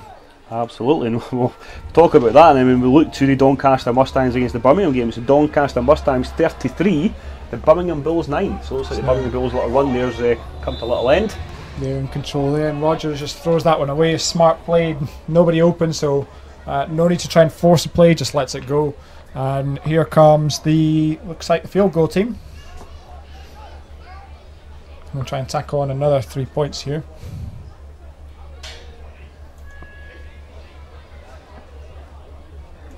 Nice little tweet coming in from Rick Hennessy. He's asked us, are Kent outstanding or are Maidstone awful? I think there could be a little bit of both in there, to be honest with you, Rick. It's, you know, it's one of these freak games possibly where Maidstone just isn't, you know, they're probably not a bad team. They're just, you know, nothing's working for them today. And that kick these is things happen. Blocked, picked up by the Wolves, but they're not going to go anywhere. So no good. The score remains at 31 points to 6. Yeah, and if you're at that game, if you're at the Kent and Maidstone, feel free to tweet us to give us your opinion on the game, whether it is Kent that have been outstanding or whether it's Maidstone that have just not been able to respond. Yeah, and that's the thing. You know, 80 points is certainly what I call a shellacking, and to be honest with you, it's just, you know, it's one of these ones where you're like, you know what, it's a freak result. What can you do about it? You know, you just hope it never happens again. But you know, all credit to Kent as well. You know, it's a tremendous result to be in the back of. It's a huge confidence booster as well. Absolutely, absolutely is. So here's Morrison on first down. Hand off to Galloway again on the outside. He's got a bit more space to run. Breaks one tackle. Through a second, and then eventually tackled just short of the 30-yard line. So nice pick up of 15, 16 yards there. Yes, I'm getting blocking by Jorge Alonso on the far side as well, number 19 for the Wolves. You know, making sure he keeps a hold of his man. Well, not a hold of his man, because that wouldn't be that'd be a penalty. But you know what I mean. He's retaining that block, which is very important. He's keeping the guy pinned to the outside, so he's giving Stuart Galloway a bit more space to run through. So we've seen Galloway and probably Tanner being the two key guys on offense there. Not a huge range. The other guys haven't really been able to get involved in the game so far. Hand off is to Galloway again, going the opposite way this time. Uses his feet to get past one, not the other. So a pick up of 9 yards. There was the DC coach just giving Stuart Galloway a little tap in the head there, just appreciation of the hard work that Stuart Galloway's put in for the Wolves today. Definitely. He's ran himself into the ground, and he's been excellent. So that's going to be up second down and a yard to go. So you can pretty much run any play in the playbook at this point. A little bit of pressure taken off of them. A lot of times they've been 3rd and 10, 3rd and longer. That's difficult for an offensive coordinator to try and figure out what you run there. But second down and 1, they go with an empty backfield. Morrison's going to keep it himself. He's got plenty of room to run. Eventually forced out of bounds at the 30-yard line. Yep. Again, Jamie Morrison just showing his athleticism there as well. You know, as you talk about Jamie Morrison taking away, we look in the backfield, Stuart Galloway's huffing and puffing. He's put a hell of a work ethic in today, Alan. He really has. Yeah. He hasn't given up, and even you look at the scoreboard, he's still going strong. We know him really well. We've played with him for a few years, and we know the kind of work that he puts in on a game day. It's certainly, if you're the guy that's making the plays all day, you can expect to get the ball a lot. So I've been in that position. You just have to sort of put up with it and hope you've done enough sprints in off season to keep up. Absolutely. You know, certainly one of the guys in the DC team that I certainly give particular mention to today is number 5 Manning. He's been outstanding today. Very, very quick and very agile, and he's been one of the better players in offence, and he's done extremely well. He's played quite a similar role to Galloway. They've been each other's comparisons, and there is Galloway again. A handoff around the outside, beats one up to just shy of the first down marker there. Yeah, but Manning has been so efficient in getting the ball and just breaking it downfield. Really quick guy, so dangerous for any defence. If you don't get that first tackle in, you're in trouble. Yeah, absolutely, and that's it. You can't go tackle. You think it's hard. People say, somebody with speed like that, you can't really tackle your hands. But the problem is, though, is getting that adjustment and the speed yourself to try and get across his body, which is even more difficult. I think someone with him is just get hands on jersey. Keep a hold of him and keep a grip of him and hope your teammates are thereabouts to assist you. Yeah, you could have that swarm of defenders there to come and support you. Absolutely, yeah. So second down is short now. Play action, Morrison going to keep it himself, trying to work up the middle, and picks up the first down there. Good 3 or 4 yards for him. So nice drive by the Wolves. They've managed to keep things going. No real mistakes in this drive. We've taken it most of the length of the field, but big key is now, can they convert and get some points on the board? Yeah, I mean, I think that they can. They've got the arsenal in their squad to do that. For some reason today, I can't put my finger on it. It just has not happened for them today. But you know what? If they get a little score here, a touchdown or a conversion, it makes it look a bit more respectable, to be honest with you. Indeed, and they're certainly not going to quit. Both teams are still got plenty of energy in them to keep going on this one. So first down and 10 from the 17-yard line. Yep, no back for the Wolves as well. Play action, Morrison looks over the middle. Seized by Duncan Tanner. Caught by Tanner. Was he in? Who takes the guy with him. He's close to it. He's just shy. Took the defender with him. It was a good hit first of all, but a big guy like that rolls him forward and... yeah, I think that DC player has actually felt the full brunt of Duncan Tanner, which I've felt many a time in practice before. And number 10, it looks like number 10. If so, that's Jonathan Bateman there, a little bit shaken up. Number 16, Ellen is. Number 16, my apologies. I do need to go to Specsavers there. Don't become a referee. We hope he's okay. Yeah, so the Edinburgh Wolves now on the goal line. First and goal for them. First and goal. Morrison keeps it up the middle. And it's touchdown Wolves. In for the touchdown. So they do get on the scoreboard. Jamie Morrison running it in himself. And the cap off a big lengthy drive there. You know, Alan, it's deserved as well. This last offensive drive that the Wolves have had goes to show what they're capable of. But why they haven't done it all game, I have no idea. But they're more than capable of punishing teams like this, and you just got to try and do more of that. I mean, they've got a good score here. Maybe try and get an onside kick as well after this conversion. Yeah, I think you know, and try and retain the football and try and get another score, and it's game on with with minutes to go. So. Line up to go for the extra point, but I think they've just a little bit of confusion here. In the meantime, let's give a couple of shout outs. Thanks to Ian Froment, who's contacted us on Facebook, watching in Spain. So an ex-player from years gone by. So hello to you, and hello to Rob Orr. I hope it's not too unbelievably hot and sunny where you are. Please don't rub it in, thank you very much. Yeah, no more photographs of your nice villa, please, Mr. Orr. Thank you very much. Well, we're hoping you're enjoying the stream. So we'll just get the ball reset here. Wolves obviously going for 2 here. Another thing I want to ask Rob as well, why are you sitting there watching the game? You could be taking a lovely lady out for a nice meal somewhere. It's Galloway on the end around, and he's got it. So he's got the 2 points added on to there. So that's going to take the score a little bit closer. Now 14 points for Edinburgh and 31 for DC.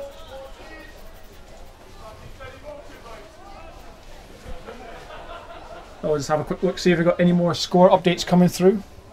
Yeah, it's still, Chester Romans still up again. They're going on for their 4th win in a row. You know, they've done it fantastically well. You know, they lost out in the playoffs last year, and they've come out, all guns blazing against one of the biggest rivals in their league, the Manchester Titans. Looks like they're going into the last minute of the game there. So a good result for Chester. Yeah, remember we've still got that close game that's taking place in Maidstone. Remember, it's 81-0 to Kent Exiles. Score here, DC Presidents 31, the Edinburgh Wolves 14. Let's see if the Edinburgh Wolves go for this onside kick. Certainly the DC Presidents are looking at this. Yeah, they're all lined up, narrow, expecting it.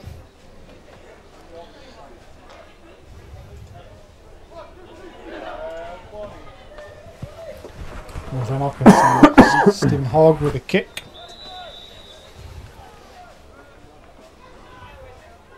Exactly what his onside kick hits hard, but straight into the hands there and catch and go down. So good recovery there. Number 9, Alex McPeak. So not too long to go in this game, and the Presidents take over again on offense, and they'll be looking to just run out the clock here. Control possession, not take any risks really, but just make sure they come away with the first win of the season. Absolutely, and this is the key thing. I think this is what they really wanted. It was not necessarily a large score. They really wanted to win and just to get the season off to a start. It's the first game since last year, and bearing in mind they went 2-7-1 last year. They'll want to certainly improve on that and try and make the playoffs. That's number 1, Tom Bailey, back in at quarterback. Handing off, but going nowhere. 26, Darren Tate there, smothered by the Wolves D-line.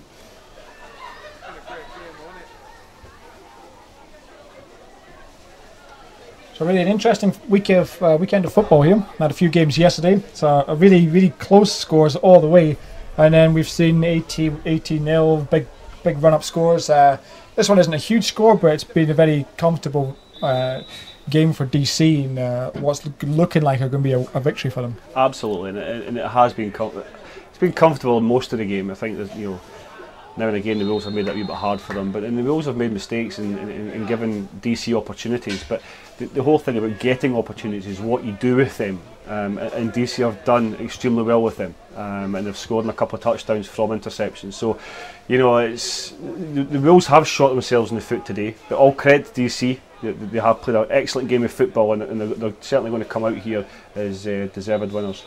Yeah, it's going to certainly raise a few eyebrows to the people that didn't think much of this team going into the season. Obviously, they've seen the improvements they've made from last year, and they're suddenly going to be on people's radars.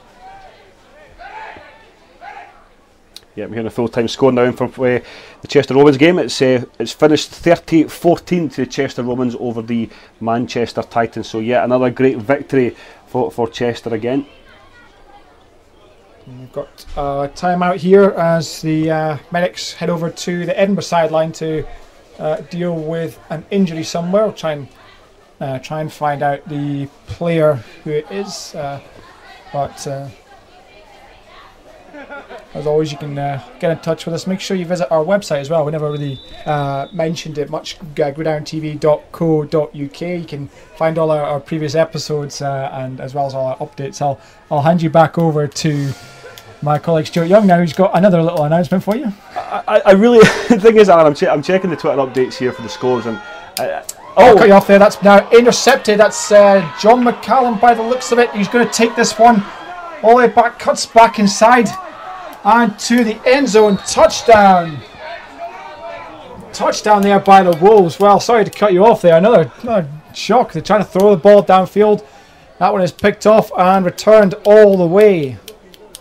Absolutely phenomenal. You think this game's over, Alan, and then boom, the Wolves are straight back into it again with 2 touchdowns back to back, and it's absolutely phenomenal play by the Edinburgh Wolves. They've come back into this. It's like someone's given them one almighty shake and then woken them up. Yeah, that's Paul McEwen, my apologies, a defensive back there, who picked that one off and just took off himself all the way to the end zone. A nice play. So it looks like if the Wolves get conversion, if they go for 1 point, they go bring it back into a 10-point game.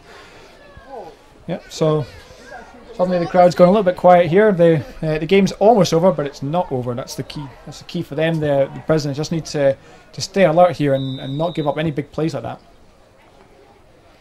So Wolves going for 2 again. And this play will be blown dead. I just saw number 50 of the Presidents try and escape out the back of the end zone there. They may have had too many people on the field. And a slight mental error, but well, before you cut me off, Alan, so I was going to mention there's been another touchdown at the Kent Exiles game. It's now 87 points to 0 to the Kent Exile over the Maidstone Pumas. Oh wow! And we've got a game on here now as well. It's 31 points to 20 now to the DC Presidents. Edinburgh Wolves certainly clawing themselves back into this game today. Yep, and that was too many on the field there, so gives Edinburgh a couple yard or two closer to get this 2-point conversion. Yeah, we see here. It's also the Yorkshire Rams now 7 points to 6 over the Coventry Jets. So scores coming in thick and fast at the moment.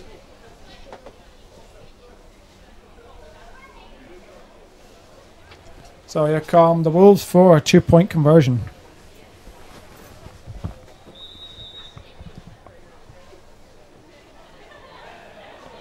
They go empty backfield again. Marsh's going to keep it, trying to get up the middle and stuffed, so no good. It's 31 points to 20. So it's 11-point ball game here. The Edinburgh Wolves no doubt will go for an onside kick again. They have to go for it. They have to retain possession of this football right now. Yeah, and we saw Hogg, the kicker, really blast it at one of the players there. And I'm not sure if that's a tactic to try and get him to fumble it. Quite surprising how many different ways you could do an onside kick when you really get into the mechanics of the special teams. I'm sure the special teams coaches down there will be able to talk my ear off about it, but plenty of ways that they can try and get this ball back, but it is really important that they get the ball back here. The thing is, what do you do here? Do you kick it into the ground and then let it bobble off a player, or do you just basically just launch it straight at a player? Well, if you launch it at the player, in theory he'll fumble it and gives you time guys to get down there, but you'll see on the on DC there, they've got a number of wide receivers in the front row. It's sort of termed your hands team. So you get the guys who are good at catching to go on the front row. So if they sort of scrub it along the ground or if they fire it straight at you, there's more chance that they're going to grab it. It's normally it's big linemen up there to block on a normal kickoff. Yeah. Another score update here for you as well. Let's see now. Doncaster Mustangs 40, the Birmingham Bulls 9. So Doncaster Mustangs running away with this one. Again, here comes the kick straight at him though. A flag here, possibly for offsides. Don't even know, possibly, yeah. I don't even know if it went 10 yards, Alan, if I'm being honest with you as well. I think you caught it before it went 10 yards as well. Absolutely.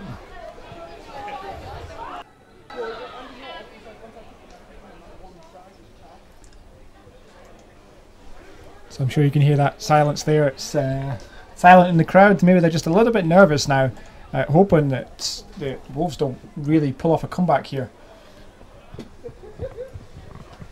I'll just get the call from the head referee. Looks like it's going against the Wolves.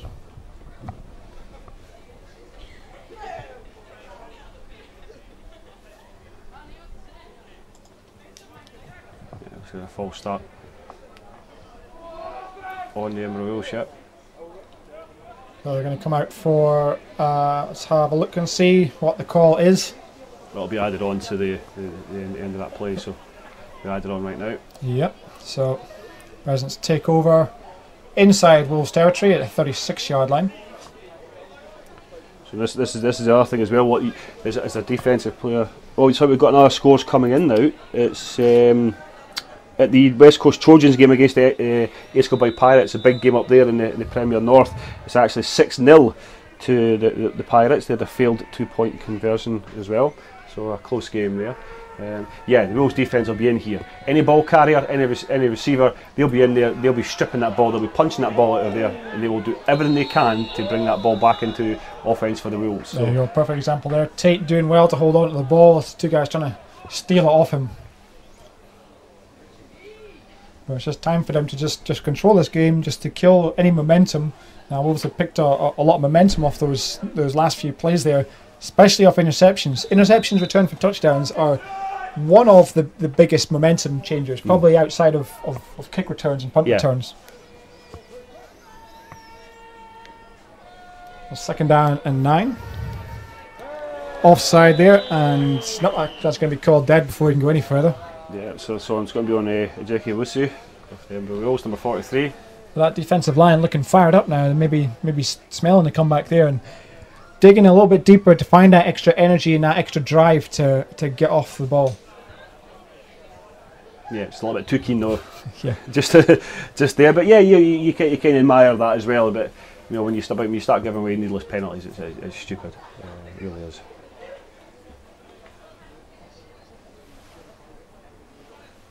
So it looks like he fumbles there in Yorkshire as well. So it's Yorkshire Rams tweeting themselves saying that it's fumble again. So here we go, 2nd down and 4 to go. Ball taken round the outside, round the right side. Good block up front there. Tackle for a gain of a couple there. Number 22, Matt Hall on the carry.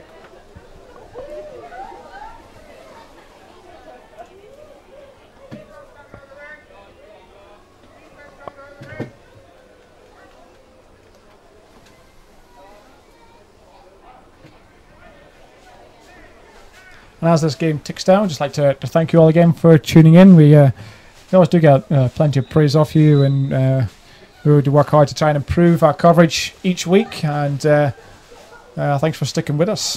If you got any queries or even suggestions on the types of things you'd like to see in our broadcast, do feel to get in touch. If you prefer by email, just go to email info@gridirontv.co.uk. Just drop us a line and see what you think of our coverage. Or if you just prefer, just go on to social media, go on to Facebook or Twitter, and you can even have a look back at our previous live broadcasts that are recorded and kept up on our YouTube channel. Just again search for GridironTV on YouTube, and you can see all our old games from University National Championships, regular season games here, some university stuff from earlier on in the winter as well. Yeah, please do. It takes a lot of effort from the guys here involved in GridironTV. You know, it's time away from our families as well. So it's please do appreciate what we do for you guys, and I hope you do appreciate it. So 3rd down and about 1 now. Bailey still in at quarterback.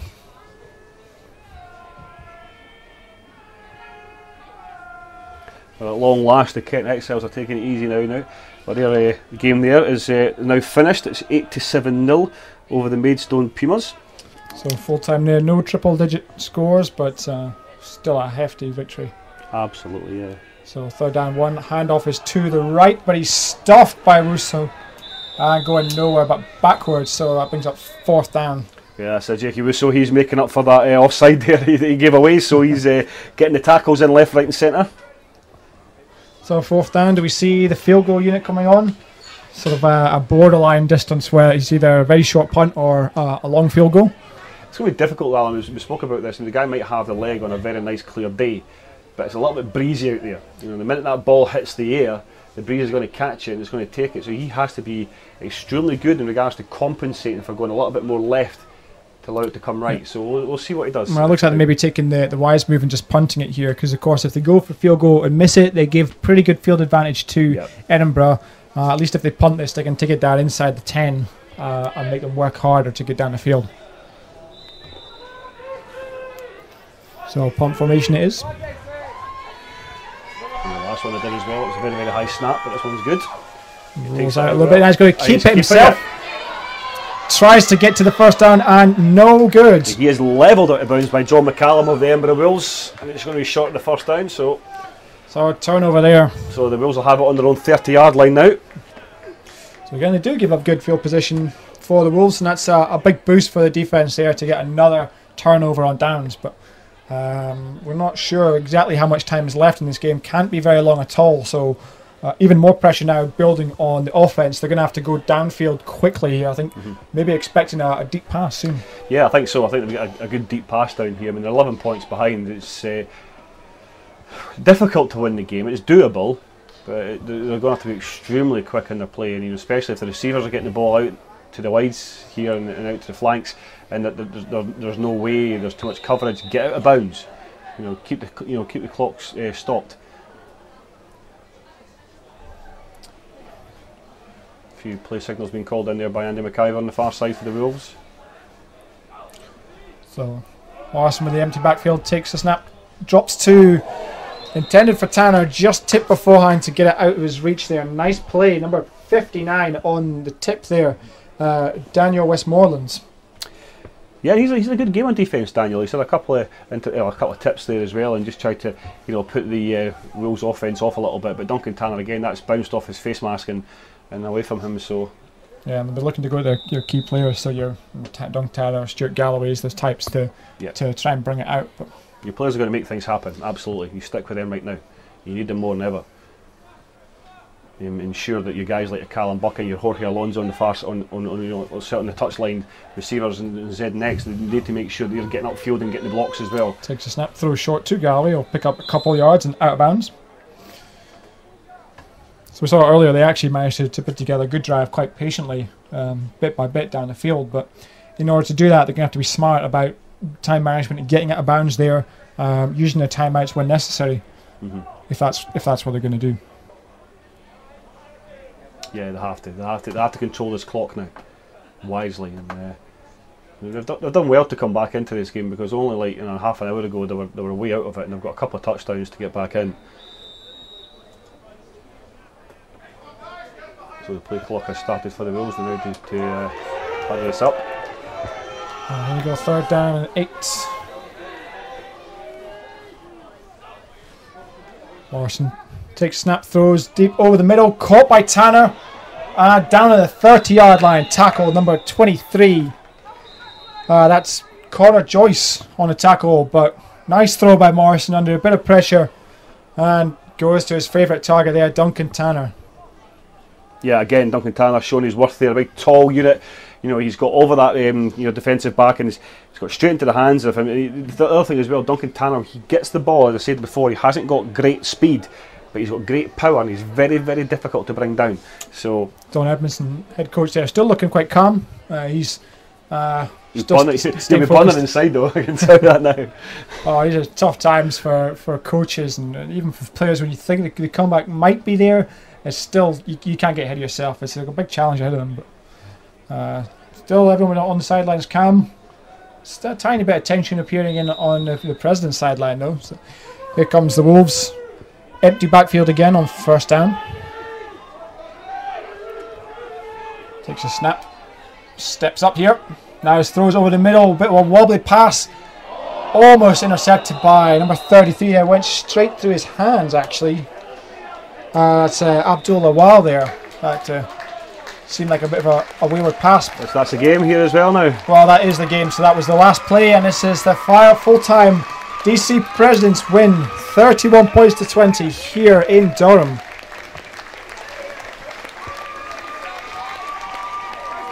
Well, what a game, really, and the perfect start for them. New team, new season, and coming away with a victory, showing that they can get ahead, but also they can sort of hang on to it despite some late attempts at a comeback.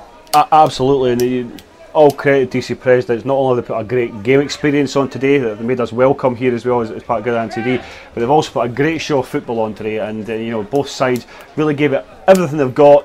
It never worked out for Edinburgh at the end of the day. They lost that early part of the game, but DC Presidents, certainly, have come out and they've set a challenge to teams in this division north, and they're going to be a team to be reckoned with, and certainly one of the favourites. Definitely. We'll look at the key players. I'll maybe ask you in a minute for your MVP for the game, but a number of key players standing out for them, particularly on offence, but also making key plays on defence where it counts. So one of the things I mentioned at the start was errors that could have cost them. It did in certain aspects. There was a few errors that Edinburgh made that DC really capitalised on, but it was also really mental errors. So I think once they started going down, Edinburgh just didn't quite get back into it. Didn't seem to adjust their minds right to overcome that deficit. But who really stood out for you? There's a number of players that stood out for me. One being, as mentioned earlier, Ollie Manning, who's been outstanding, and and the returns, as well as offence. But also, Pete Rogers controlled his offence very well in quarterback. He had a couple of mistakes, got a wee fumble there. He recovered, I think, an interception as well. But that's been the only thing he really did wrong. And certainly other guys like Al Whitehead, number 88, the receiver. A couple of touchdowns as well. Played a great game on offence, but certainly my MVP, and I'll give it to this guy simply because he controlled the offence well today. In the first opening game of the season, and obtained the victory against the champions, I'm going to give the MVP to number 6, Pete Rogers. So congratulations, Pete Rogers. Congratulations to anyone listening. You can let him know once he's back inside. But yeah, absolutely, a good level performance there by DC, and an opportunity to show the rest of the league here live what they're made of. So they've got to live up to it in the next game. It's more than just doing it once. They've got to actually go ahead into the next game and actually keep that momentum going. Yes, they do, and they certainly. So I'll just quickly interrupt now. We've got a message come in, just another score update quickly from the big game up in Scotland. They say East Kilbride Pirates now 13-0 up over the West Coast Trojans. But yeah, you're right. They've now seen. They've had a good game today, but there's still been a lot of mistakes. Then there's still a lot of things that the coaches will want to change and want to improve on. Especially when you come up against likes the Clyde Valley Blackhawks, who are on a bit of a roll at the moment, and the Glasgow Tigers and the Gateshead Senators, which will be a big local rivalry as well. There'll be a lot of things that they'll take away from today, but a lot of things they'll also want to work on in practice. But overall, job well done. They've got the first game out of the way, the first win, which is absolutely outstanding, so they go 1-0. The Edinburgh Wolves, they'll be really disheartened on this loss today. They'll probably have thought they've come down here as champions to win this, but they did show DC a lot of respect, maybe some too much respect for a certain word to say, and they're going to go away 1-2 now. But you know what? They can still get to the playoffs on an 8-2 record. But they just need to step it up now and basically turn around and get to practice on Wednesday and ensure that they've got this game behind them and looking forward to their game next week against Gateshead. Definitely, they've got their game. They're back at home to face the Gateshead Senators, while the Presidents have a week off before they welcome in the Dundee Hurricanes. So a chance for them to actually take a bit of time off, rest. So a couple of guys got off injured, but nonetheless, that's pretty much wraps it up here from us live on GridironTV. Thanks for joining us once again, and congratulations to Durham, who come out victors 31 points to 20. Absolutely. So thanks so much for joining us. Please get us on Facebook. We're at Gridiron_TV. Also on Twitter. Yep. At Gridiron_TV, and on Facebook we're just GridironTV, and make sure you keep contact with us as well. So myself, Alan Price, Stuart Young, and producer Stuart Martin. We'll see you next time. Thank you.